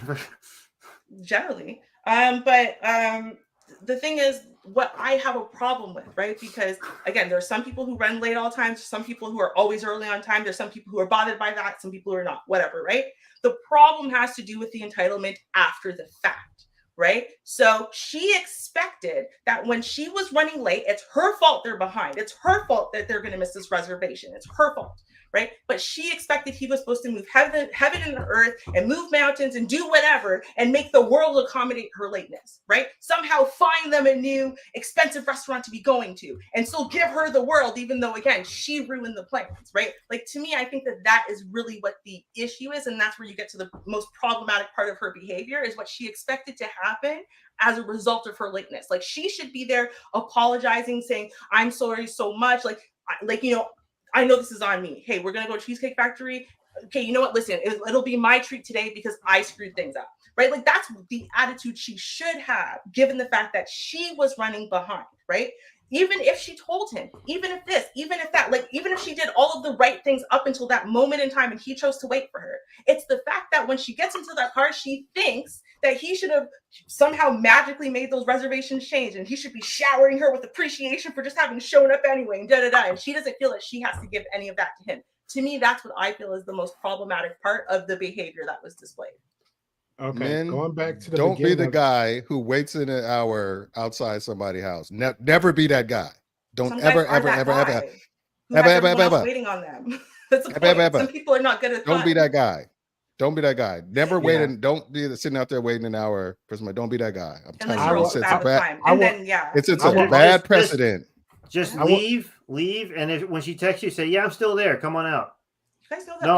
I'm just you guys know that, right? Like, not all guys are good with time, and not all guys are bothered by time. And some guys make you wait hours and hours because they're bad with time management. Like, it's not. No, that's what I'm saying. Like, I understand if you were that kind of guy, you're really good with time. Don't be that girl who waits for an hour in your car. Don't be that guy. No, Damien, but that's what I'm saying. Ruby is defending her entire kind right now. What I'm saying is going to be someone difficult. who deals with time the way you deal with time, and it's okay for people to have different preferences around that. That's what I'm saying, because not everyone's the same. Yeah. All right, fair enough. So dealing with time, it is something that shout out to Ricky has mentioned in the conversation between these two gents. So let me go ahead and play this. Listen, what y'all are saying is that the men that women say they want, that they're asking for, they don't want, or they're not built for them. Mm-hmm. That's exactly what y'all are saying, right? So again, if she's asking for a man to provide these things, right? Everybody keeps saying, "Oh, the women need grace. You know, they've been out here being too strong and independent, blah, blah, blah. They need patience." So the patience that they're asking for, y'all telling me they don't want, correct? Agree or disagree? I have a hard time listening. It's kind of confusing. Yeah, let me bring it back. It was a little confusing. He was a little bit low. I think he was in the he liked to do on his end when he does streaming. It be in his vehicle. So I think he was hold on, let me play it back. Not built for them. Say they want whatever the reason is. What made the date not work? Listen, what y'all are saying is that the men that women say they want, they don't, that they're asking for, they don't want, or they're not built for them. Mm-hmm. That's exactly what y'all are saying, right? So again, if she's asking for a man to provide these things, right? Everybody keeps saying, "Ooh, the women need grace. You know, they've been out here being too strong and independent. Blah blah blah. They need patience." So the patience that they're asking for, y'all telling me they don't want, correct? All right, they I understood don't know. that. His point was a little bit confusing to me. Maybe I just all right, it's fine. picking It's up fair. what he's putting down. We can move. Yeah, we can move on from it. But I just want to say something. Sure. It's I really feel like that kind of stuff is indicative. It's kind of an indicator of her not really feeling you. She's going out because if a woman feels you, vice versa, if a person feels you, man or woman, they move mountains to make things happen. If they set a date that's like 4 o'clock, they're gonna do everything in their power to get out there at 4 o'clock. And if they can't, you're gonna know it's gonna be a minute by minute breakdown of what's going on. It's not gonna be, I'm just sitting here waiting. Because if that's what I'm saying, that's an indicator of where she views you, how considerate she are to you on the date. It's his expectation. And same thing, vice versa for men. How considerate he is of you is to show you where he's already categorized you as, oh, I'm going out. He's all right, I'm just gonna do it. We'll see what happens. But it's like, oh my God, I really like this guy. I really want to make a good impression, and vice versa. They move mountains, or they're a lot more considerate on the date. Okay, hold on. So I think we got an interpreter here. So Raging Tomato saying, I believe he's saying we say women should be having high expectation, et cetera, et cetera. But then here she is setting them, and we're wronging her for it. That's what he was saying. Respond to that. I'd like to respond. No, he didn't say that. Okay, go ahead. It's women telling all these other women to have extremely high and ridiculous expectations. It's not we. It's friggin' single women out there that have been single for 30 years telling younger women, hey, be just like me. Never accept any man. No man is ever good enough for you. That is exactly the attitude that she was exuding there. Like, oh, at the Cheesecake Factory, how dare you? Anybody telling anybody you should have high expectation, you setting them up for failure. You should have expectation commensurate to where you are. Like, if you are here, you shouldn't be like, I'm gonna go get Holly Berry circa 1992. You shouldn't be like, I'm gonna get the baddest chick in the thing if not there. You can try, but you're gonna get shot down and you're gonna end up with a shitty attitude. Sorry about my screaming. But I'm saying, so nobody is saying have high expectations or whatever like that. Have level set right. Kick it with people in your same pond, on your same level, and you'll be all right. Yeah, Brittany B says, shout to her. She says, women say they need grace and patience, yet these situations shows that women can't possibly want a patient man, because look what she did to a man that gave her grace. He gave her a lot of grace, in my opinion. Right. You feel my pain, Brittany. But that's my whole thing. But see what you just said, what Brittany just said is exactly the point I'm making, right? It's not even the fact that he gave her grace that's the problem, because there's actually a lot of guys who are more than willing to give you grace. It's about your attitude and your level, your character, right? And your level of appreciation and respect for what he's willing to give you. Right. So if he's willing to give you that level of grace and understanding, right, you should be willing, as the woman or the person who's coming out getting picked up and you've had someone else waiting on you for over an hour, you should be very apologetic, right? You should be wanting to make it up to them in some way, right? You should be giving them like extra grace yourself that day, because you know what? You should be feeling like really sorry and feeling really bad, and also super grateful that they were willing to even wait for you and try to rearrange and come up with a plan B short notice because you screwed up the plans. That's what I think the men agree with that, but I think the issue is like, and I'm leaning to what Damon said earlier about the time extended grace, right? So if we had a planned date and we understand things happen, 10 minutes late, 15 minutes late, 20 minutes late, majority of chat was saying, hey, as far as the grace goes, it's only extended of the notice of you being late. If you're aware that you're being late, okay, cool. Now, if we just don't hear nothing from you and we're at your door, then yeah, I'm going to even give you that hour grace because, hey, something may happen to to you. So that's, I think it's like how the situation plays out is how the grace will be given. And then I also agree that depending on if it's like, hey, I'm hurt or whatever, then yeah, of course, I feel like we're equal playing field. But for that situation, then yeah, of course, I also believe that that woman should give just as much extended grace to me that I give to her.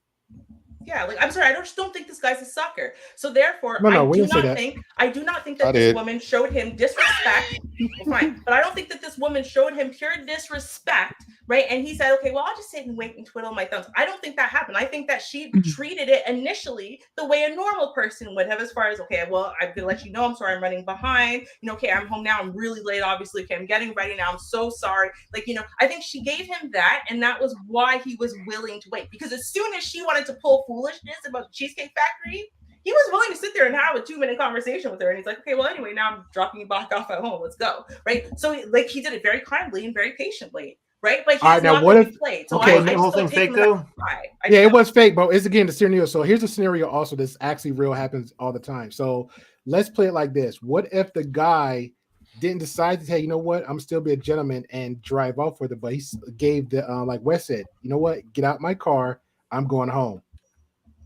Because wouldn't that be enough extended grace? Because she's just been, in most guys' mind, like, yo, I came late, I waited in your car, you just came in. Because that was a little semantics between that one. Like, if she said it before or after in the car, hey, you came late, I'm just hearing about this. I'm still being patient and a gentleman. I'm explaining all this on your video that you're doing a selfie with me. And now you're trying to tell me I got to negotiate something with you. I got to compromise something. You know what? Either I'll call you Uber, or since this is where your lifestyle is, call yourself an Uber, get out my car, I'm gonna go home. If he would have done that, or everybody agreeing to that, that'd be cool to do. Mrs. I leave Wallace at the people's where I find him at Neve. Well, you know what? I've taken a more radical solution here. Okay. I think we should legislate a solution that, you know, a lot of people would agree that time is money, right? Wasting people's time. I know where this is going. Just like wasting their money. So at the very least, we get bylaw involved, right? We get them there, slap a ticket on the door. Charge them. Jail. Straight to jail. I can rock with that. We agree. Yeah. No, but honestly, I think it is disrespectful. Why are you giving me a ticket for wasting a man's time? So I think it is disrespectful because, like, if you are somebody who is habitually late, like when I know I am. So when I go to work, I wake up 3 hours early so I can be a fucking lazy ass, mope around the house until I can like formulate that I need to leave. And then am I still late? Absolutely. But I try and compensate it for that time. If I'm going on a date and I know I have a busy work day, I'm planning my outfit the day before.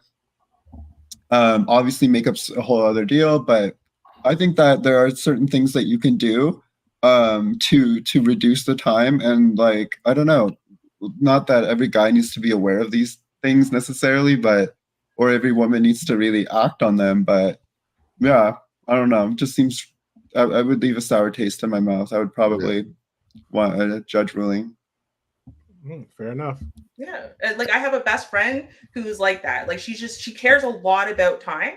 I'm very surprised still to this day that she married her husband, because the man's worse with timing than I am. Like it's terrible, right? But like she was always like that, and I don't begrudge her for being like, no. Like she felt like you're disrespecting her. When you disrespect her time, you're disrespecting her, right? Socially, my mom was like that also. Like she would feel like her best friend, she picked a best friend who was always late for everything and would halfway show up to the movie theater like when the movie was already halfway done, and then be upset that we went into the theater without her. Like, where the hell were you? Right? So like I get, like, you know, you could feel like, okay, someone's disrespecting your time, especially if it's chronic, right? But that's what I'm just saying, that, you know, you can plan for as many things as you want to plan for, but still end up being late once or twice despite all of your great planning, because something unforeseen went wrong, very wrong, and then suddenly you were, you know, seriously behind. Like I live in Canada, in a place where literally they don't care if a snowstorm hit that day. They still expect you to be on time in the middle of the snowstorm. It's like it's a miracle that you even got to work alive, you know, 5 hours after you left your house, and they'll be mad at you for being late. So I get it, but at the same time, it's like, this is why you have late days, right? Where you get a certain amount of days where you can be late before they fire you, because You know, they understand that if you make it a chronic problem, then you don't care about the company, you don't care about anyone.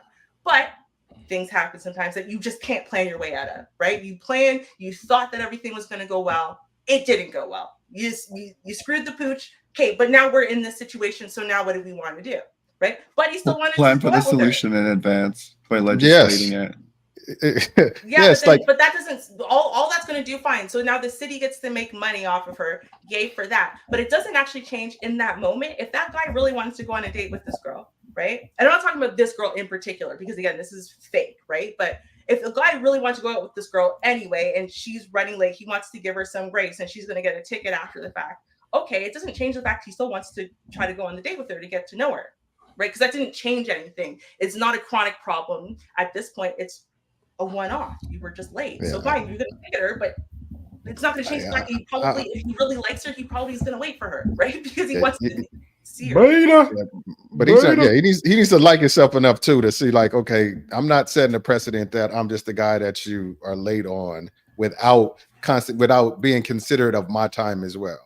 You just can't. Girl or guy, you can girl or guy, same thing. If a guy sits and you wait, then that's a precedent. But I think if you do something one time, that's not setting a precedent. If you do something twice, then you're setting a precedent. But saying, hey, listen, I'm going to give you some grace this time. And you explain, like, this is important to me. This is how I would feel. You know, I'm going to give you some understanding. And then she chooses to violate, or she or he, whoever we're talking about, chooses to violate that the next time. Then, yeah, they're telling you what they think about you, or they're telling you don't really care, or whatever it is. Right. So, like, I get that. But again, it's like everyone's insistence that, hey, human beings do not need any grace. They just don't. No, you're going to be perfect all the time if you really like this person. Otherwise, you don't. Like, wait, what? Is that what people really think? That, like, I'm implying it. This person, you would not okay. There's no way anything could go wrong to intervene. Nothing. But like I said, go ahead, Neve. I've been talking a lot. Go ahead, Neve. I don't know. Like, if it's a guy in that circumstance, like, if the guy's the one being late, like, honestly, if he wants to have sex or move his way in that direction, he's not going to be late. And then on the flip side of that, if she's hungry, she shouldn't be late. So I'm just saying, like, there's motivators that are not being accounted for in these circumstances right now. And if she really you should prepare somebody. She should be a lot more considerate. Yeah, you should prepare somebody for the eventuality that you might not get another opportunity to show someone that it was a one-off. If you set someone up for the opposite, then you're going to be setting people up for failure, because they're going to be in a lot of situations where people didn't put up with their bullshit, even though it was their one late day in the last 10 years, right? So yeah, not even that. Like, she could have lost her. Well, she actually did, hypothetically speak, because again, this is a fake video.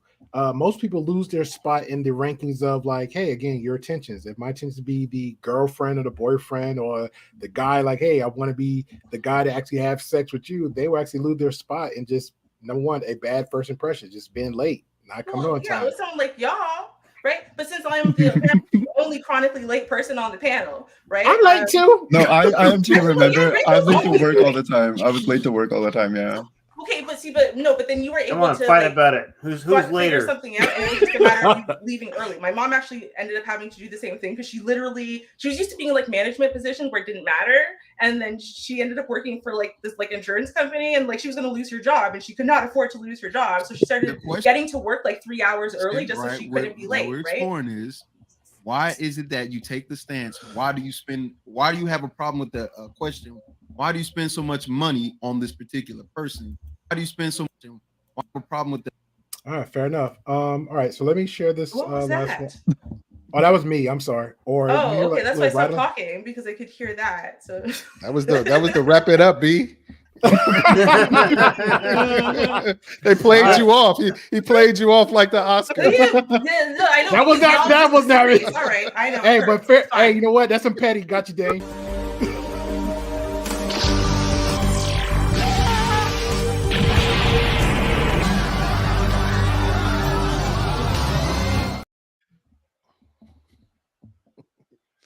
And now you're muted.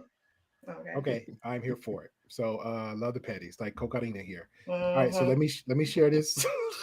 Wait, I blame Wes. I swear out there, I blame Wes. He got that good fight with Canadians. He's all alone with it though. He's all alone. Not All right. today. Damn. Question: why do you spend so much money on this particular person, but then you seem to understand the idea or the concept of why do you spend this much time waiting on this particular person? It's the I same can answer argument. that for my man. So I don't have Thanos, emotional Thanos, attachment to money like most people have. So what if somebody doesn't? That's why you guys look at spending a I don't certain have amount on a attachment to date and this and this and that. I don't have. Y'all think about it for the rest of the week. Oh my God! Thanos. I'm about to be broke for the rest of the month. Thanos, watch this. Every answer you give to why you don't have an attachment to money or whatever justification you have for money, I can make the same justification for patience. I don't have an emotional attachment to time or patience because the experience that I have with people outweighs the amount of time it took for me to get there. Oh shit, cheeky. Cheeky with the bars. Hmm. Cheeky with the bar. Hmm. Wes said it's time up. You gotta go tuck yourself in. Go night night. All right, man. Wes, do you have any final words just in response to this and what was said earlier? So this turned out to be a very fun conversation. So as much as I'd like to stay around, I have to get ready for work tomorrow. That involves a lot of sleeping. So Don't be late. Cheeky makes a good point there for the whole back and forth. Like you can always make a counter, counter argument for what's called the time is money, money is time. Who values what? And in the end, when I look back at times I've given women a lot of grace because I was really hoping something would work out. I gave them grace that they were not owed. So something I've learned is, just cut it off fast. Like if my time is not being respected, if I'm not getting a lot of communication, all right, fine. I'm not chasing this. She can go find somebody else to pine after her. I'm not interested. If everything that woman offers is something that you can get off the internet for free, there is nothing there. With that, ladies and gentlemen, thank you for having me here. I always enjoy my time here at the Great Pill Podcast. Ruby, I really love your hat today. Thank you. All right. Good night, everyone. Good night. Gotta end with something nice.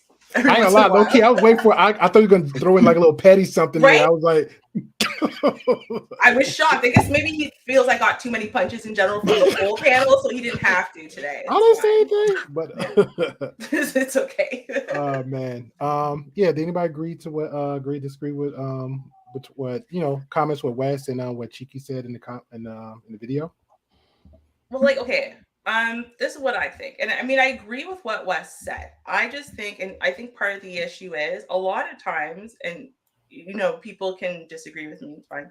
But a lot of times we write people off because of one thing. We make because like I said, human beings are meant to categorize and accept judgments and whatever, right? But those judgments oftentimes can be faulty because there's all kinds of other things that we wish on the opposite side. Like there's a thing called the fundamental attribution error, right? So if someone cuts us off in traffic, we think that they are a terrible person. They are a jerk, right? If we cut someone off in traffic and then they start honking at us, we're like, come on, I'm late for my appointment.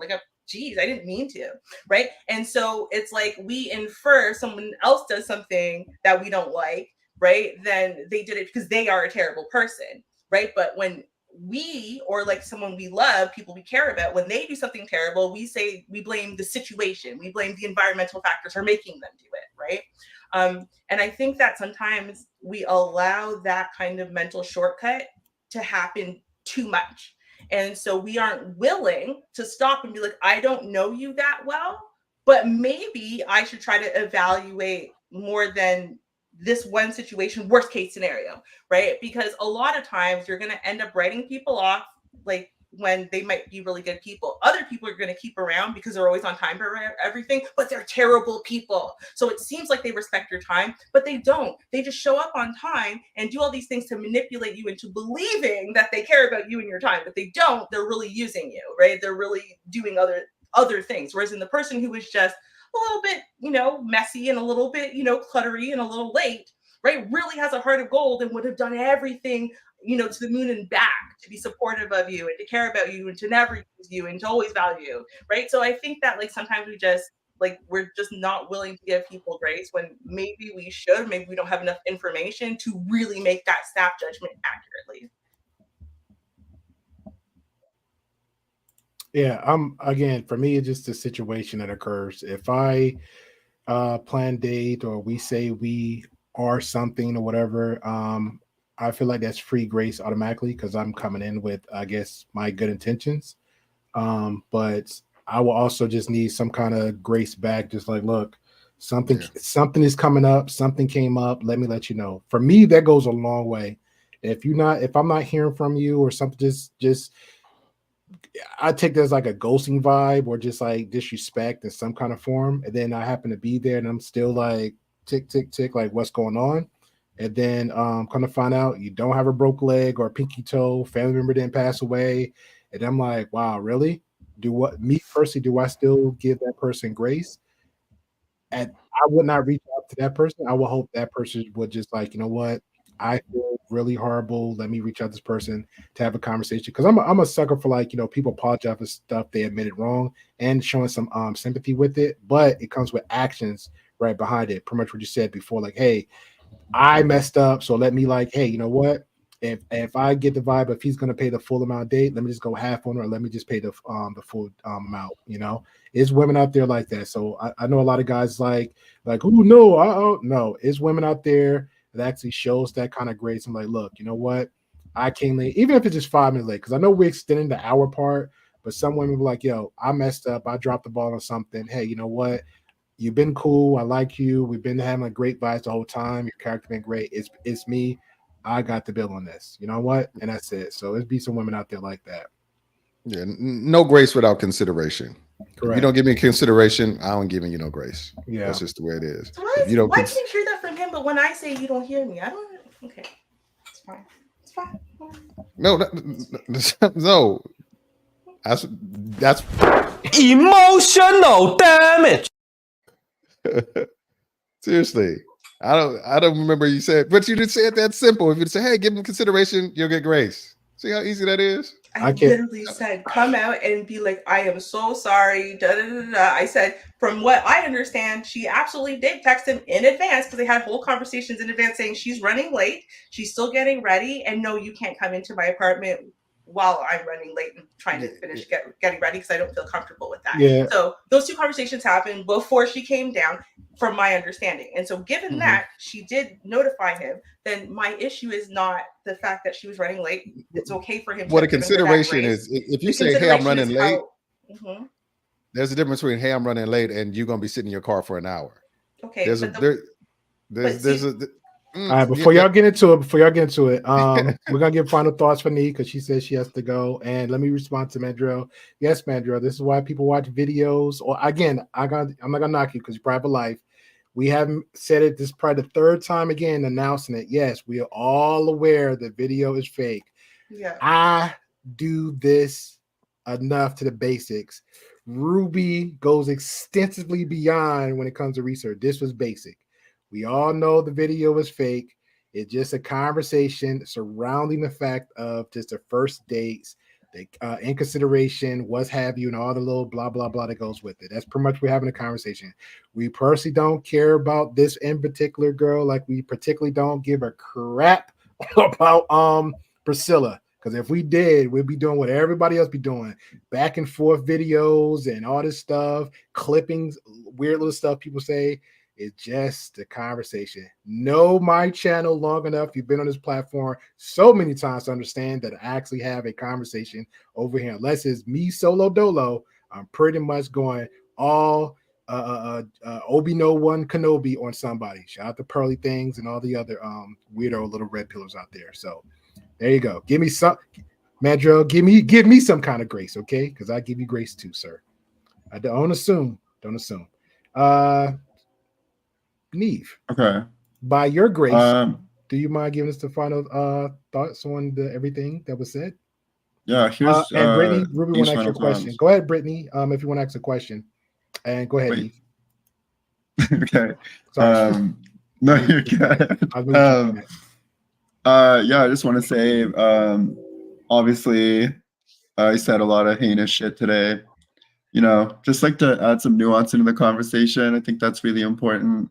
I don't think I would ever want to legislate being late, but I think later on in life, you are going to start to see, the consequences of being late, whether that's, a financial, whether that's a day, whether that's a job. That stuff tends to build up. And yeah, I think that there's nothing wrong with cheesecake. I'll see you guys later. Wait, can't hear you all of a sudden? I think you're hilarious. Hold on, Neve. Mandro asked, did Neve make her decision yet? I don't know what that means. What's my decision? Decision on what? I don't know. Oh. We're not gonna give him grace. Yeah, we're not giving him no grace, but no grace. I think you're absolutely hilarious. Just so you know, I don't know. It's just you have this like gift for the way you phrase things. Like even when I disagree with you, I thoroughly enjoy hearing your opinion about everything. So I just think you're so funny. So I appreciate that so much, Ruby. This stream is about to take an interesting tone right now. Direction is about to go up by me. Okay, so are we gonna go to Poppy first or answer Brittany's question? We asked Brittany's question. I didn't know she had a question up yet. So Brittany asked Ruby, if we feel that a person cannot come in our apartment for safety reasons, why do you get in the car with them? Oh, that's a good question. I thought about that too when I watched the video. Well, okay, so the way that I would see it is this, especially if you live in an apartment versus a house, to be fair, I wouldn't allow a first date or a second date or even a third date to pick me up at my house to know my direct address. If I lived in an apartment building, though, I felt a little differently about it because there's a lot of apartments there, so you wouldn't know exactly where I live. But there's a difference between being in a car outside in public, especially, the sun was out at that time or whatever, but there's a difference between being outside in public with someone you don't know versus being in an enclosed space that's supposed to be your peace and your safety with someone you don't know, right? So for most women, right? I mean, you're always taking a risk when you're dating. I mean, people are taking risks general, but women, we're taking a risk with our safety when we're dating, right? Especially if we're putting ourselves into close range in a car, in their house, in our house, in anywhere private where there's no one there to stop someone from killing us or whatever, right? We are taking a risk to an extent, right? But that's why we're hoping this vetting process called dating is going to help us weed out the sociopaths and serial killers before we give someone our address in our actual house or let them inside of our house, have access to us inside of our houses and whatever, right? So it's just like it's putting a barrier up. Like I wouldn't give someone my phone number just to give them my phone number. There's a lot of barriers when we put up to keep themselves kind of more safe. I'll put it that way. All right, fair enough. Poppy Blanco, what's going on, man? You have any thoughts of the and again, we know the date is fake. So any thoughts on the conversation and have you had experience of first dates, and what have you? So we'll let you go ahead and free ball it, and then we'll do final thoughts on it. Yo, how everybody doing tonight? What's up, brother? Hey, Ruby, how you been, baby? I'm good. How have you been? Missing you, girl. I'm waiting for you to get divorced. You can come mess with me. That's all I'm waiting for. I bet you are. And of course, my husband's listening to this right now. So good job. Yeah, no, it's good. Yeah, just keep rolling. I just play with you. I know. Yo, but I mean, even though that this was fake, man, this actually happens a lot in real life, more than people actually even think. That at first, if you see those two outs, let's just assume that it was real, right? If you see them two outside, you already know, man, that them two don't even match with each other. You see what I'm saying? That right there alone, that's a red flag right there alone. She said something along that. Okay, she gave him the address to go to an apartment. I want you to keep that in mind. An apartment. Right? She gave him the address to go to the apartment, but she don't want to give the man the apartment number. Cool, no problem. Ain't got no problem with that, right? And then gets to the Cheesecake Factory and have the audacity to downplay the Cheesecake Factory like that place is cheap. I don't know how many of you have been at the Cheesecake Factory, but when you go in there, you're gonna spend about $150, $200 for 2 people, bro. All right, like, and that's just you having 1 drink or 2 drinks max, probably. It's no cheap. I mean, it's no expensive either, but it's no cheap either. You see what I'm saying? And I don't know why this man waited for that girl for a whole hour, bro. Like, that's the part that really, really have me dying, bro. There is absolutely no way in hell I'm gonna be waiting for no bro for outside like a dummy for an hour, man. If Ruby made me wait for an hour outside, I swear to God, bro, I'm gonna be on some evil shit. I'm dropping your ass off 2 hours away, bro, and you gotta pay for that Uber, man. Because at that point you're disrespecting me. At that point you're really playing me, and you know what you did that? Because you think homeboy is a sucker. Females only do stuff to niggas that they can get away with. They don't do that to everybody. They do it to the little sucker niggas. You see what I'm saying? Like, he just so many. And then she was like trying to downplay the whole Cheesecake Factory. Like, if you look at that woman, do she look like a State 44 material or Maestro? Like, come on, son. Like, does she look like a chicken? You should take her to Hell's Kitchen or City Hall, man, or Fogo de Chao. Like, come on, man. But you know why they do that? It's because social media, bro. Social media have inflated the ego a lot of these females and stuff like that, asking for dates, asking for $500, $1,000, and the problem is not the money. Because when I go out, when I take a woman out, bro, money's not a problem at all, fam. Because first of all, I go where I want to go. She don't dictate where we going. Because I got a strategy. You see what I'm saying? I got a strategy. Let's say I meet my girl Ruby, right? Let's say I met her last Friday. I'm not gonna ask Ruby, let's go out by Sunday, bro. No, man. I'm gonna work on Ruby. Me and her gonna talk a whole lot of talking for 3 weeks, a month, something like that. And I'm gonna force Ruby to fucking. I want to make sure that Ruby wants to fucking spend time with me. See what I'm saying? I want Ruby to say, "Hey, papi, I want to see you. I want to hang out with you." At least I know she want to be around me. At the bare minimum, I know, right? And after she tell me that, I'll be like, "Oh, okay, now we can play ball after that. We're gonna go out, but it's gonna be to a place that I decide to. Ruby can tell me where we going. Like, what? Hell no, man." And that's where a lot of men go wrong, because they meet a woman on Tuesday, they try to take that woman out by Wednesday. Fang, no, that's not you. At that point, you're putting yourself in a position to get played. I agree. Yep. All right, fair enough. Mandrell. Mandrell, your thoughts on again, we knew the date. First of all, you asking a question to Neve about something that happened like last week or something. Nobody's trying to remember all that. I'll refresh your memory. Remember what I said when it comes. It was last week conversation. I'm just saying we don't care. Just sacrifice that one to the Wolves, man. Just throw it to the Wolves and the Bears, the Grizzlies, okay? So we can just rip her apart. Throw that away. That's not helping your cause. It's not. Okay. Anyway, okay. Moving along. I'm on topic. Okay. Okay. Yeah, this lady, I like how she said, "This is a chain restaurant. I get courted." Like, all restaurants are chain restaurants, lady. Unless you go to a mom and pop place. That's not true. What do you mean? No, yeah, that's not true. What else? Shut up. You know what I mean, Damien. you and Ruby too. The restaurants you go to are chain restaurants. I get it, Mandrell. Right? I was gonna say, because even Mandrell telling the truth, though. Mandrell telling the truth. Most restaurants are chain. Salt Bay, that's a chain. Ruth Chris, that's a chain. Yes. You go to something like Peter Luger's that's exclusively in Brooklyn, and there's only one of them. Okay, so then that's not a chain. Something different. That's not a chain. But they're not there. It's your first date. I'm not taking you to anything like that. I'm with Poppy. I'm gonna have a few conversations with you first. I want to make sure you actually want to spend time with me. I want to make sure I want to spend time with you too. You know what I mean? I mean, there's things here. I mean, and then like, I'm with you guys. Like, okay, you didn't want him to come up. Fair enough. But then why are you getting in the car with me? I mean, by yourself.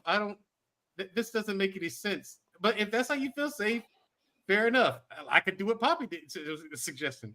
I could drive you 2 hours away and just leave you there. What are you gonna do? Y'all some cold motherfuckers. Yeah, they are. But my thing Y'all is, cold. listen, Like I said, the boy cold.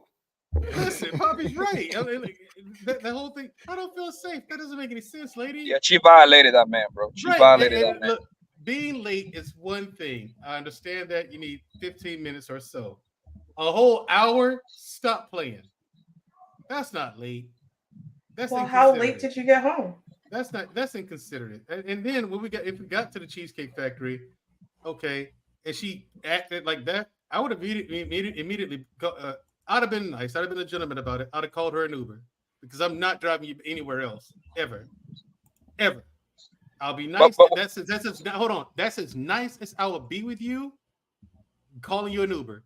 That is it. Cut and dry. I'm not doing anything else for you. Period. Ever in life. That's the last conversation we'll have. That's the last time I will see you. If you don't want to take this Uber, cool. Find your own way home. But you know what I liked? Even though it was fake, though, how he showed her where she could have went. Like, see, I was going to take you here, but you messed that up. See, you've been acting right. You could have been. She's like, oh, you know, you would have went to the nice spot, but now you get to you get to Cheesecake Factory.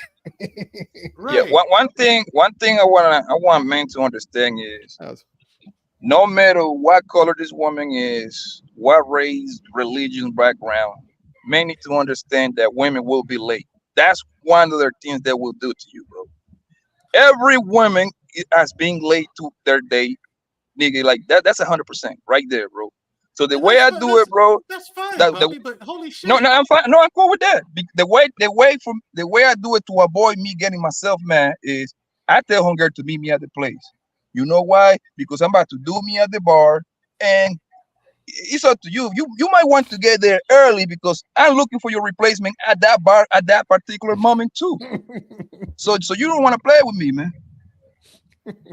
Yeah, Brittany B said that her ex-husband used to tell her the wrong time on purpose. Everyone who knows me tells me the wrong time on purpose, but I don't know how wrong that the time is. So therefore I can't try to like adjust for it. And I appreciate it because I'm not trying to be late. I swear on everything in life, I am trying to be early sometimes. Like it doesn't matter what I do. I am chronically late. My best friend used to be really good at being able to tell about how late I was, depending on like various factors of my health and the time of year and stuff. And so she would tell me somewhere between 1 hour off to 3 hours off. So that way I would get to places on time or a little bit early, which I appreciated. But I guess there is a difference though between that. And I understand that men, like y'all don't know. So I understand that there's an element here where men are saying like, there's women who could be on time. And if they cared about this thing, whatever it is, then they'd be on time, right? But they don't really care about you. They're being dismissive of your time. They don't really respect you because if they did, they'd be on time. And they show that element everywhere else in their life, right? And men, you're not going to be able to evaluate because you just met this girl, whether she's someone who's just bad with time management, whether she's just someone who always chronically runs late, whether she's someone who literally is always on time or early for everything, and she just disrespecting you. Like you can't tell, right? And like there's no way for you to know that short of you getting to know somebody. So I understand like why men are a little bit wary of certain things, right? Like especially the running late thing, because it's like, well, is she just being dismissive of you? Is she just waiting and throwing other things into her day now and she didn't care if she was going to be running hours late for you? Or like, is it just because she runs late because she got off of work and it takes her hours to put her makeup and whatever crap on, right? Because well, Ruby, here's the thing. You better figure that shit out before the first date. Okay, I don't have the first date. You're an hour late. No, thank you. I have better things to do with my time. You don't care because here's the thing. If you know it takes you that much time to get ready, and you know you're getting off at a certain time, if I say, okay, I'm going to pick you up at 7, you know it's going to take you an extra hour. Why don't you say pick me up at 8? You know what I'm saying? Or, hey, let's wait until the weekend on a Saturday and pick me up at 7. That way you can start at 4 o'clock if that's what it takes. Mandrell, have you get ready? Mandrell, people who are good with time management will plan accordingly. No. If you know you're not good at time management, why don't you allocate for that? If you care about Mandrell, let me ask you something, Mandrell. Before you go, Mandrell, have you ever witnessed a woman getting ready to go out with you? Yes. How many outfits did she try? I know, Poppy. I know. See, that's why my lady gets ready early. If we're about to go somewhere, we're gonna be there at 8 or 7 or 8 o'clock. I mean, yeah, she's getting ready at like 5 or 6. You know what I'm saying? Because she got to do her makeup. You know, she has to decide what to wear, all this stuff. Fair enough. Cool. But I mean, good grief. I'm waiting out here an hour. And then, like I said, the crazy You part put is your that- life in jeopardy, Mandrell, when you waiting out there in the cold I've been world. late way longer than an hour. I'm not. But- I'm not. Well, I'm not going with that. But my thing is the inconsiderate, Yeah. and dismissive tone she took about him waiting on an hour. So, well, you should wait on me. Aren't I worth waiting for? I don't know you, lady. It's the first date, and with your attitude now, no, you are not. Ruby, I want to ask you a question. I've had to say that to a woman before. When you were first dating Mr. News, before you got married, has there been a situation where you made him wait over an hour? Yes. Okay. Was it your first date? I'm talking about early on. Yeah. Okay. I'm late for everything. My doctors wait for me. Everyone waits for me. I'm Okay. always late. She makes a mouth fun. Thank you, Ruby. What did you do in that hour? Were you let him know I'm running late? How did you make it to feel like what consideration did you give him after you were ready to walk out the door with Mr. News? I basically did the same thing I'm pretty sure this woman did, which is to say, I'm running way behind. I'm just getting home now, so I'm about to jump in the shower and get ready now. So yeah, I'm gonna do my best. I'm rushing, I promise. And then I focused all of my energy and effort into rushing to get ready.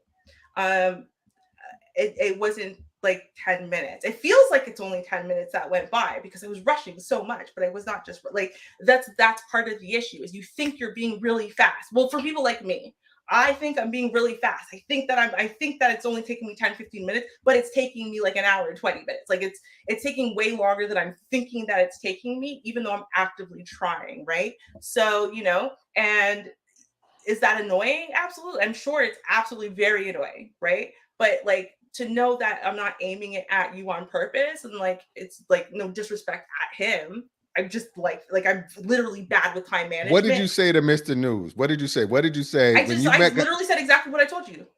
No, I'm not talking before. Once the hour has passed, it's longer than you thought that you were, and you walk up to him.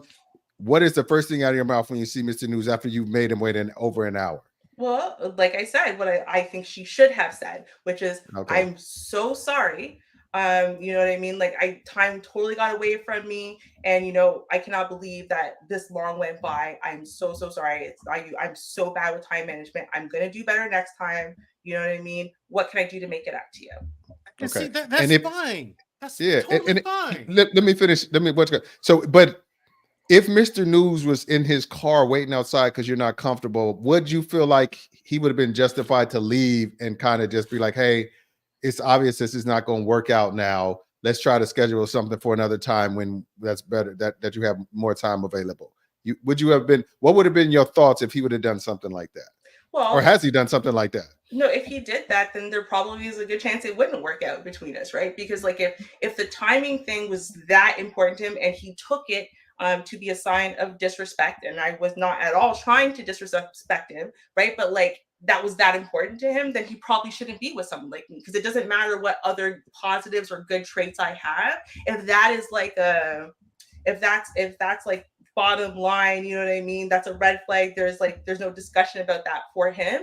Right. And I'm just the kind of person who just can't make on time work. And I try. It's not that I don't try. I mean, I now have more answers as to maybe why I have such trouble with time management, but I didn't have those answers back then. Right. And so, if that's the case, well, then you probably should pick someone else, right? You should pick someone else who's better suited to you, because I'm going to do my damnedest to, to love you, to, treat you with respect and kindness, and to do everything that I can within my power. Right. But if this is like, you can't deal with this, I understand you can't deal with it. Right. I need to find someone who's not going to make me feel like a piece of crap, or not make me feel like I'm lesser than, or not make me feel unworthy or unlovable or something because of this thing that I'm trying. But like, honestly, I'm very bad at it. And I get that I'm bad at it, right? Like I'm always going to be sorry about it, but like I shouldn't stay around someone who's going to look at me like I'm a piece of crap and talk to me like I'm a piece of crap because I'm late, right? And you shouldn't be with someone who's making you feel like crap because they're always late, right? Fair. So like that's what I'm saying. I'm like, you should find someone who prioritizes that the same as you, and where it's not going to create that kind of animosity. You know? I agree. I had a Yo, my work sister, hold on. My work sister was just like that, and I used to just lie to her. Well, actually, I told another coworker we used to hang out, do like movies, like when we get paid, and just do a movie night, dinner, whatever. And they became close. They would do like church every Sunday, so she would get upset at the person, like, "Yo, she's always late. She's always late." So I literally would tell her that, like, look, just lie to her. Like, if you know the event's gonna start at 10, tell her it's 8. So when she comes early for you, y'all right on time for her. And that's pretty much how I go. But I agree with you. Again, everybody different, because I don't want to think of like it's always that one person, always specific person, or me attacking you. But if my person, my significant other, my wife to be is all, and I know this, and I'm still with her and rock with her, then the onus got to be on me. But if she's actually showing always a very appreciative, then that's going to be the one thing I'm going to leave out my mind. Like, again, I have a pet peeve about, I don't know why this is just weird. Women just snoring and sound like grizzly bears, right? So I would hit up like any person I did in the past. If a chick was just, like, what the hell? I would literally just like, I'll tell one of my friends, like, yo, this person just sound like a grizzly bear. Look, listen. That's one of pet peeve. But if that woman that's snoring like a grizzly bear is doing everything out the bunch, like, look, I understand this is me, who I am. I'm gonna show you even a little bit more consideration, more love, more effort. I'm just gonna ignore it. Then I'm gonna find ways to tolerate that, So that's pretty much how it goes. Yeah, All my right, thing is Major. like to what now. If there's a woman, she explains it to me like the way Ruby did, I'd be totally fine with it. Okay, let's go out, let's have a good time. You're here now, cool.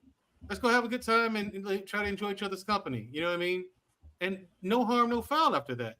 Because that's an explanation. And now she's telling me up front, hey, I'm just really good. I'm just really bad at being on time for stuff. See, now I can know to circumvent that. If I want to meet you somewhere at 7, I'll tell you, okay, you're ready by 5. Mm-hmm. You know what I'm saying? So Real talk, yeah. That's easy to do. Yeah. You know what I'm saying? I mean, but this woman in this video is like, hey, I'm not telling you anything. You don't deserve it. You really don't even deserve to be out here with me. I'm like, wow, like, yeah, the personality of this person, Yeah. If she said this is, I think will solve a lot of shit moving forward. If that's gonna be the case, I'm home, I'm late, I'm running late. I think it just shows it shows that you're a lot more intentional if you say, I'm going to need about an hour.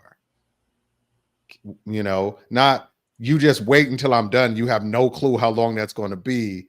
Then it's like, okay, I've acknowledged that I'm late. I've acknowledged that you're waiting. And I've set I put a time frame saying, this is how much more you're going to wait, because no matter what I'm not saying it doesn't have to be an hour. It could be however long it's going to take you to get ready.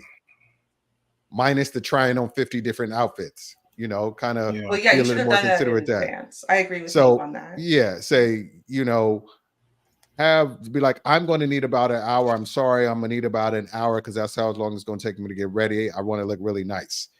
And then he can leave, go get gas, maybe hit the bank up and get some cash. He can do all the little stuff. If he lives close enough, go back home, hang out for half an hour and then come right back. Oh, the side door too.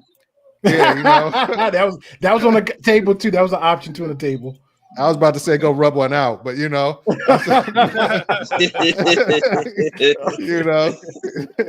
like something. And I think, I think that's the thing, right? Is that a lot of people, including myself, right, who have things like time blindness, not like the chick who's out there thinking that school should give her accommodations for it. But I'm just saying, because time blindness is a thing, right? And so people who have that, a lot of them don't actually know how long it takes them to do anything, right? And so when they have to rush to do something, they'll say, okay, I'll be ready in 15 minutes because I know I have to rush. And they don't realize that they think they're going really fast when they're not. So I actually agree. If you do care about the people around you, you should be able to tell them that much information. So that is actually something I started timing myself to see how long it was taking me to do stuff. And I realized that I'm like, okay, reliably, I can do, if I do a shower without washing my hair, I can take 15 minutes, right? But if I'm washing my hair, it's going to take me half an hour. It doesn't matter how much I think I'm rushing, this is how long it takes, right? So like, and what it takes is what it takes, and you just have to account for that much time. And so instead of trying to be like, I swear I'm going to rush this time, you have to be realistic with your time management, right? And say, okay, I got home late, I'm going to be late now. There's no way. Some people can get ready in 10 minutes. I'm just not one of those people, right? And it's not because I don't care. I'm just not one of those people. So, you do have to know some things and be self-aware to some extent, or, make an effort to set timers, to do this, to do that, to try to control or at least be aware of as much information as you can be aware of. And then, maybe even recruit people to help you. Like I recruit people to help me with a lot of things to get me up or to get me to places or to da-da-da-da-da. Because without them, especially, I have worse times, better times. But there are times where like literally there's no way I would ever make it anywhere near a doctor's appointment. I'd be like 5-6 hours late. And it's not on purpose, right? It's just, we all struggle with different things. For me, this is a struggle that some people just can't relate. They just can't relate. They're like, oh, well, if I had just tried a little. It's like, no. Some people have issues, right? So you do have to make some kind of effort, right? I agree with you. You should be making an effort and you should be vocalizing that effort. And you might even want to recruit the person in front of you to help with the effort, right? So that way they know that you really are actually trying. And you're not just shrugging your shoulders and being like, oh, well, we'll be ready when we're ready. And who cares, right? Like, so I do think your attitude does make a difference. But, and also Ruby, like it's like I said, I mean, but people know that I wake up early and go to the gym and that. But what you don't know is I got 2 alarms set to wake me up. I got one, one of those Alexa dots or whatever on my nightstand, and I got another alarm clock across the room. Mm-hmm. So I have to get up and turn it off. Yeah. Because if I have to get up and turn it off, okay, I'm out of bed. I can go ahead and make my way to the bathroom and conduct personal hygiene. Then, put my clothes on and go to the gym, But so I understand the whole thing with time management. Like I have alarms set on my watch for everything. I have a doctor's appointment like 2 hours before it goes. Mandrell, you're military, Mandrell, so everything you do is timing based. So I'm not military. I do the same thing too. I understand. So what I'm saying is I can relate to what Ruby's saying. Like I make sure that I'm on time for things. So I got stuff like that set up. Yeah, I'm a time freak too. So I'm not military. So like that's what I said. Like if a woman was to say that to me, like explain it to me like Ruby did, I'm like, okay, well that's fine. I get that. At least you're considering enough to say, hey, sorry about that, but this is an issue with me. I'm working on it. Blah blah blah. All right, fair enough. But that chick, come on now, look at Damien's face. Look at it. The one's a trash bucket. I know, Damien like I ain't having that. Damien like I ain't having that. I'm on both sides of it, but again, that's a lot of understanding, a lot of grace. But speaking of time, because I might have a date, so we're gonna do closing thoughts, and we're gonna close out, and then I'm gonna get ready for Wednesday for my reaction video. But I'm gonna do it early because I think it's like about 3 to 4 hours long, and it's a good conversation. So I'm gonna go early Wednesday for this reaction. So shout out to Tree. Mandrell, Dane, Poppy, as always, especially Ruby, I'll be that news. You can check her out.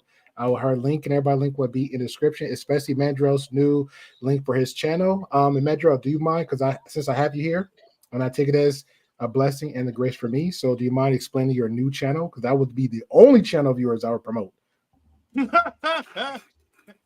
Thank God you got a channel I can actually promote. Right. Well, my channel is called The Big Picture, and on it, right now I'm talking about fitness, health, nutrition, diet, proper diet, and I'm about to start releasing pre-recorded content. You're gonna see a lot of that on my social media nowadays. About the first is gonna be about what happens to your body when you stop eating sugar, things like that. And I'm gonna get pointers on how to stop and stuff like that. But anyway, yeah. Go there, check it out, and I'm interviewing people now who have different diets. Like one's a vegan, another myself. I'm more of a balanced nutrition guy, But I'm doing interviews with different people to give people insight into what these different diets do. You know what I mean? The benefits of them, and just show people like, oh, and these are everyday people. Like you don't have to look like a swimsuit model to be healthy. You don't need to look like a person on a magazine to be healthy. So yes, I mean, it's just realistic. It's a much more realistic approach, and I'm cutting out a lot of the white noise on the internet. Well, paleo diet, no. Ketogenic diet, no. Atkins, nah. Let's cut out all the white noise because that's too much information. I'm streamlining it and saying, hey, try these out. These we know for a fact work. Pick one you like. You know what I mean? And go from there. But it's real information, real conversations, real data. So yeah, come check me out. All right, fair enough. Appreciate it, man. Dane, Poppy, any fun thoughts, Ruby? Yeah, for all you fat people, subscribe to my man Mandrell, man. You built like a running back. Subscribe to Mandrell. Yeah, my final thought. If I'm you glad I build, ain't out if there. you build like that woman on that day, He said, if you look like a bag of ice, hit up Mandrell. no, if you build like that woman on that day, subscribe to Mandrell because she was acting like she was sexy. One girl was looking crazy, man. I'll be damned she has the audacity to say that the Cheesecake Factory is beneath her when I pick you up from the apartment. Bitch, you don't even got an equity, man. Like, let's stop it. Like, I dare you. I fucking dare you. I would have dropped her ass up at KFC or Popeyes or something like that. This is more your speak right here, bitch. $10, 10 bucket meal. What are you talking about? I would have took it to Golden Corral. That's the buffet joint. Hey, we ain't gonna be hating on, yeah, we ain't gonna be hating on Golden Corral now. We ain't gonna do that. Bobby said, I'll take you to a buffet then. Yeah. All you can eat, baby. All you can eat. You see how much I care? You got dessert, you got American food, Chinese food, Latino food, all in one place for like what? How much it cost? Like $19, something like that? Yeah, something like that. Yeah. Yeah, but let me get back to you, man. Hey, man, good conversation, man. You know, I'm mess with you, Great Pill. You my guy, my drill, my man, Damien, man. What up? My baby Ruby. I see you later. All right. All right, brother. Man. Appreciate you. All right, see you, Poppy. And I'll say this, Great Pill. I love the conversations you're having over here, man. I really am. That's one of the reasons why I tune in as much as I do. You already know how it goes, man. Yeah, because I don't. When I go to other ends, and I was like one time, I think I was on Thanos, and I was just because I think I like how his content is like a little bit more chill. And if there's more people on there and everybody do yelling and screaming, I don't come up. And I remember one time I came on, we was just chilling, rocking out, and I was about to leave, and Brittany was like, "Hey, it's like, you want to promote your channel?" I was like, "No." It's just like start laughing. She was like, "Why?" I said, "Because they don't want that. I know where I go. I know what spaces I'm at, and I know what it's about over there." You know, I might gotta say save anybody, but I might get a few that see certain things about me or the channel, like, you know, Dame. I feel like he blessed me every time you come on, yourself or Poppy, and even Ruby, because I still have a screenshot of Ruby back on Duke days when she's like, "Yo, GirL is gonna be the podcast the best." And I'm paraphrasing, and I still have that. And I'm like, "Yo, these are people I respect highly because I see what they see in me." So yeah, but they don't want it, man. The ones that want it, they come here to the chat, and I'm fine with that. So I'm not gonna go somewhere. I never promote my channel. I never said, "Hey, can I drop my link?" I never do that. If you like me for me and you intrigued by the label, because that's pretty much is all clickbait. They ask about the logo for a hot minute because they see all the pills. Then they see how I interact with everybody. Now they're like, "Oh, he sound cool. He sound respectful." Okay, because I am. Oh, what's this about? After that, let's have the conversation. They automatically asking for me to drop my link, and boom, and that's it. So I don't promote crap over there, bro. If you like me, come. Yeah, it's like places like this really is a refreshing. I can actually talk to people, have an actual conversation. Like Dame comes up here, I'm like, I mess with Dame a lot, but I can actually talk to Dame and have a real it's all good with him. And there's no animosity. There's no kind of like vitriol at all. It's fun. It's whatever. I mean, I was recently, I don't know why. I know why, because sometimes it just gets in me. I jumped on Fight Club. Man, I got out of my frame. I go there for fun now, Dave. It's just if I want to clown around and have fun, that's why I go there. You should met Mandra on the very beginning stage of Mandra. He was making me mad for him, but he was already mad because of that space. I'm like, bro, come on.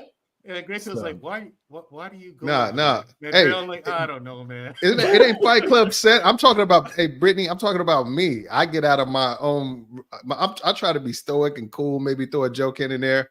Man, I don't know if you saw the most recent one that I jumped up on when I was going back and forth with Angry Man. I was calling people, like I called this one dude a effing moron, and and I'm just like, they are Dave. Could have been they true. Are Dave. Could have been It's true. true. It's right. They are morons. And I was calling people. I could not imagine Ruby going up on that panel. I couldn't. Well, you don't know. That's what I'm saying. You don't know Ruby. That's the problem with people. And Ruby hails from the manosphere. Exactly. And Ruby hails from. Listen, before there was Fight Club, there was BGS. And Ruby hails from BGS days, okay? But the thing is, you'd be so out of place over there, and no one would accept you. Those are the people I used to battle with. Actually, I'm not going to name no names, but I used to be on certain people's team, okay? Yes. So back in the days, Ruby. Trust me, everybody got out. Here's what I found out. I've always been me, though. I've always been me. Right. So Yeah, I've always come at it from an intellectual perspective, from the psychology, Evo Psych mostly perspectives and stuff like that. I've always come with my research and my facts, and you can't really get me in my feelings. I ain't cussing nobody, calling people effing this and that and whatever. Yeah. Right. Yeah. The person who's honestly triggered me most in my entire life is Ashley, which is hilarious, right? Like out of years of being in these spaces debating with people, I don't know why. Something about her could just get it under my skin more than most people. But generally, you're not going to get me like on an emotional tip like that. I'm just debating a point. But trust me, I fit it. Listen, I'm going to send you some links, okay? I got links from back in 2016, 17, 18 days, Shoot okay? me some. I'd like to see it. Yeah. Did you guys see when I had that conversation with Obsidian? Yeah, I can hold on with Obsidian. I'll send you a link of me and Obsidian on RBR's channel. Oh, yeah. Oh, actually, I'll send you a link of me and Obsidian when Obsidian came onto my Unicorn 4 panel. That went rough that day for him. Here's what he did for me, right? I was talking to him. I wanted to know about the manosphere and what was the purpose of it. And I told him, I said, Obsidian, people, if your objective with the manosphere is to make people better, I'm all for that.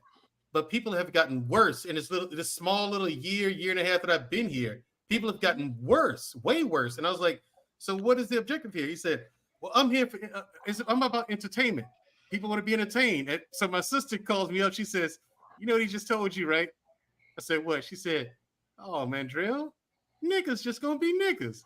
So you might as well get this money while you bullshitting. I was like, so that's why when she did that video in the episode we did about grifters, she put that scene from the Boondocks in there when that guy was telling Huey the same thing.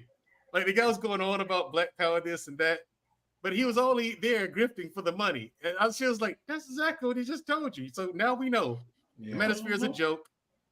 There's no real purpose to it, and it's all about money and. Obsidian wasn't part of the Manosphere 2.0, though. That's what I mean. See, it's just the history lesson. Obsidian was always on the outskirts, okay? Because Obsidian's rhetoric was not representative of the majority of the Manosphere in 2.0. So things have changed. Now Obsidian's rhetoric is very much kind of like the mainstream, shall we say, right? FNF and all those people, they all have kind of like a similar rhetoric, but that wasn't the mainstream rhetoric. In fact, they used to, back in 2.0 days, they used to make fun of the rhetoric that's now pervasive in the manosphere.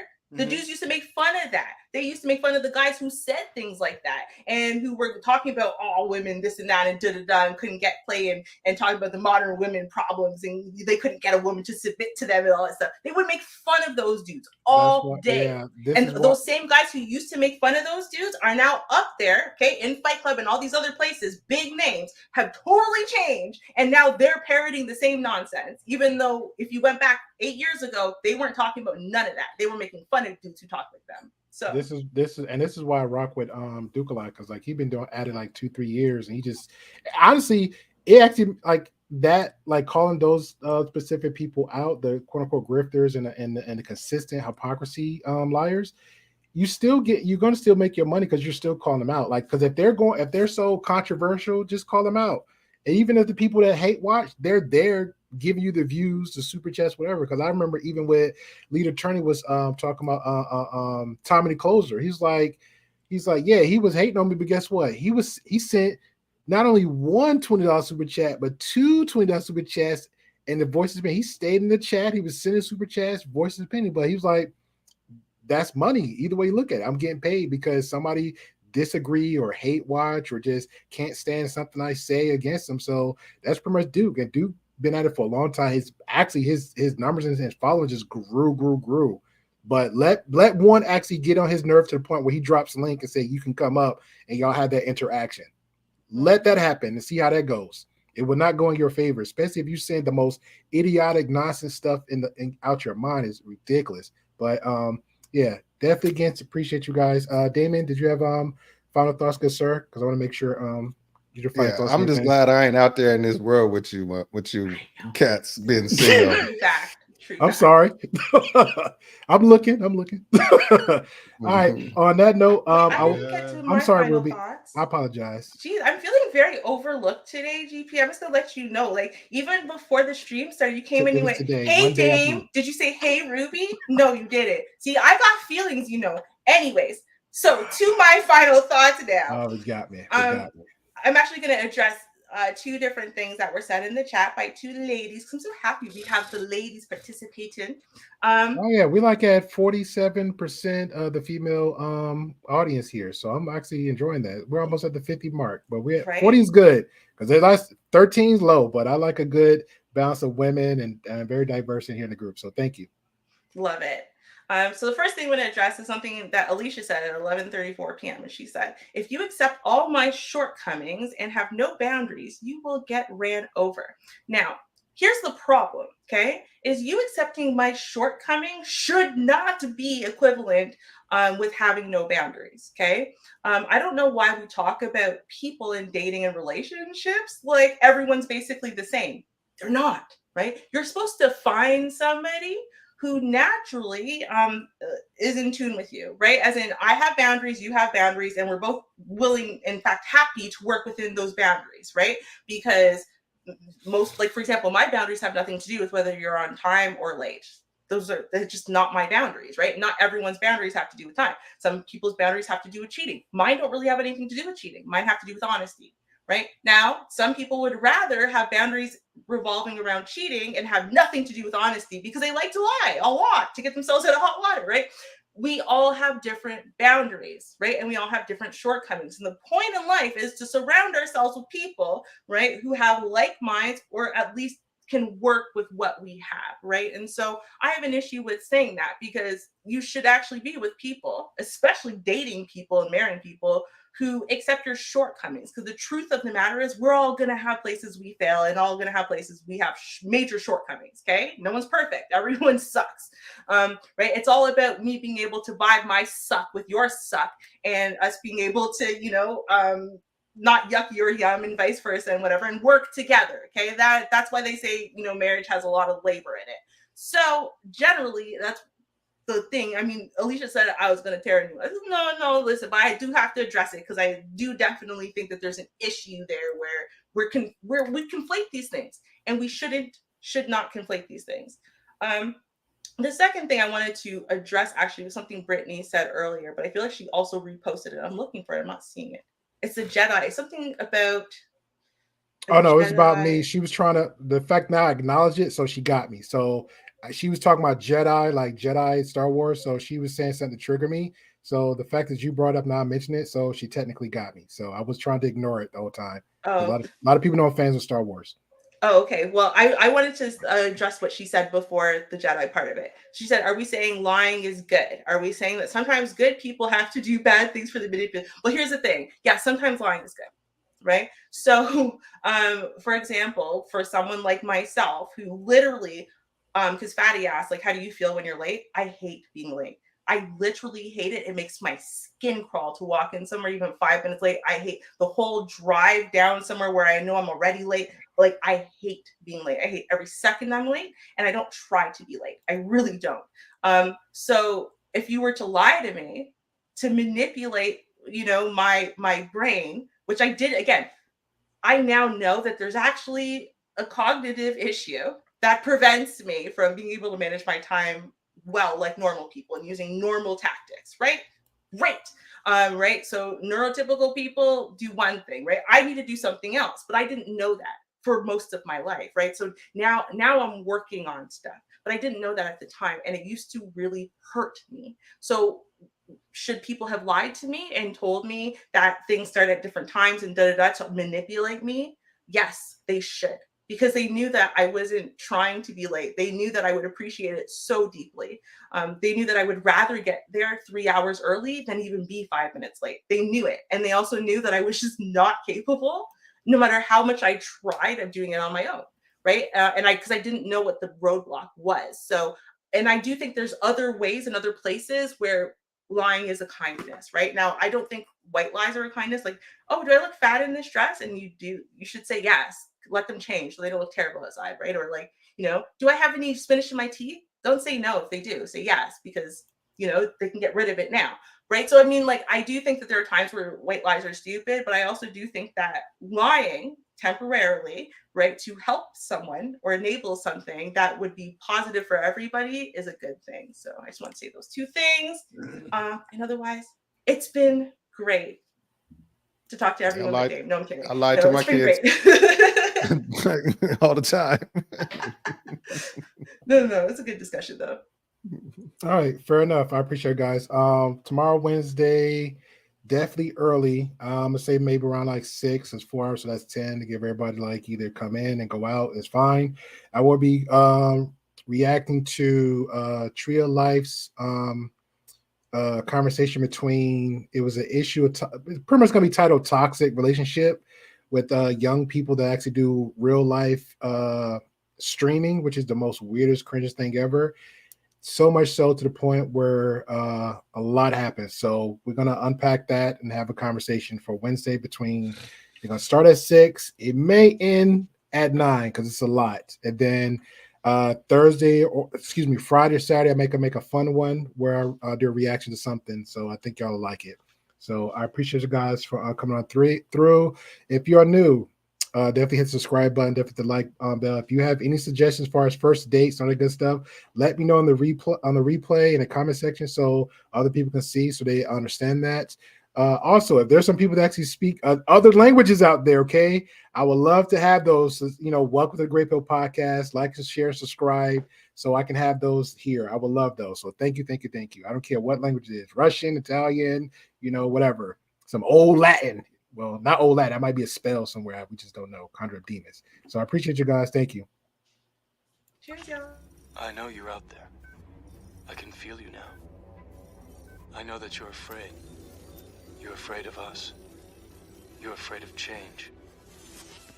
I don't know the future. I didn't come here to tell you how this is going to end. I came here to tell you how it's going to begin. I'm going to hang up this phone. And then I'm going to show these people what you don't want them to see. I'm going to show them a world without you. A world without rules and controls, without borders or boundaries. A world where anything is possible. Where we go from there is a choice I leave to you.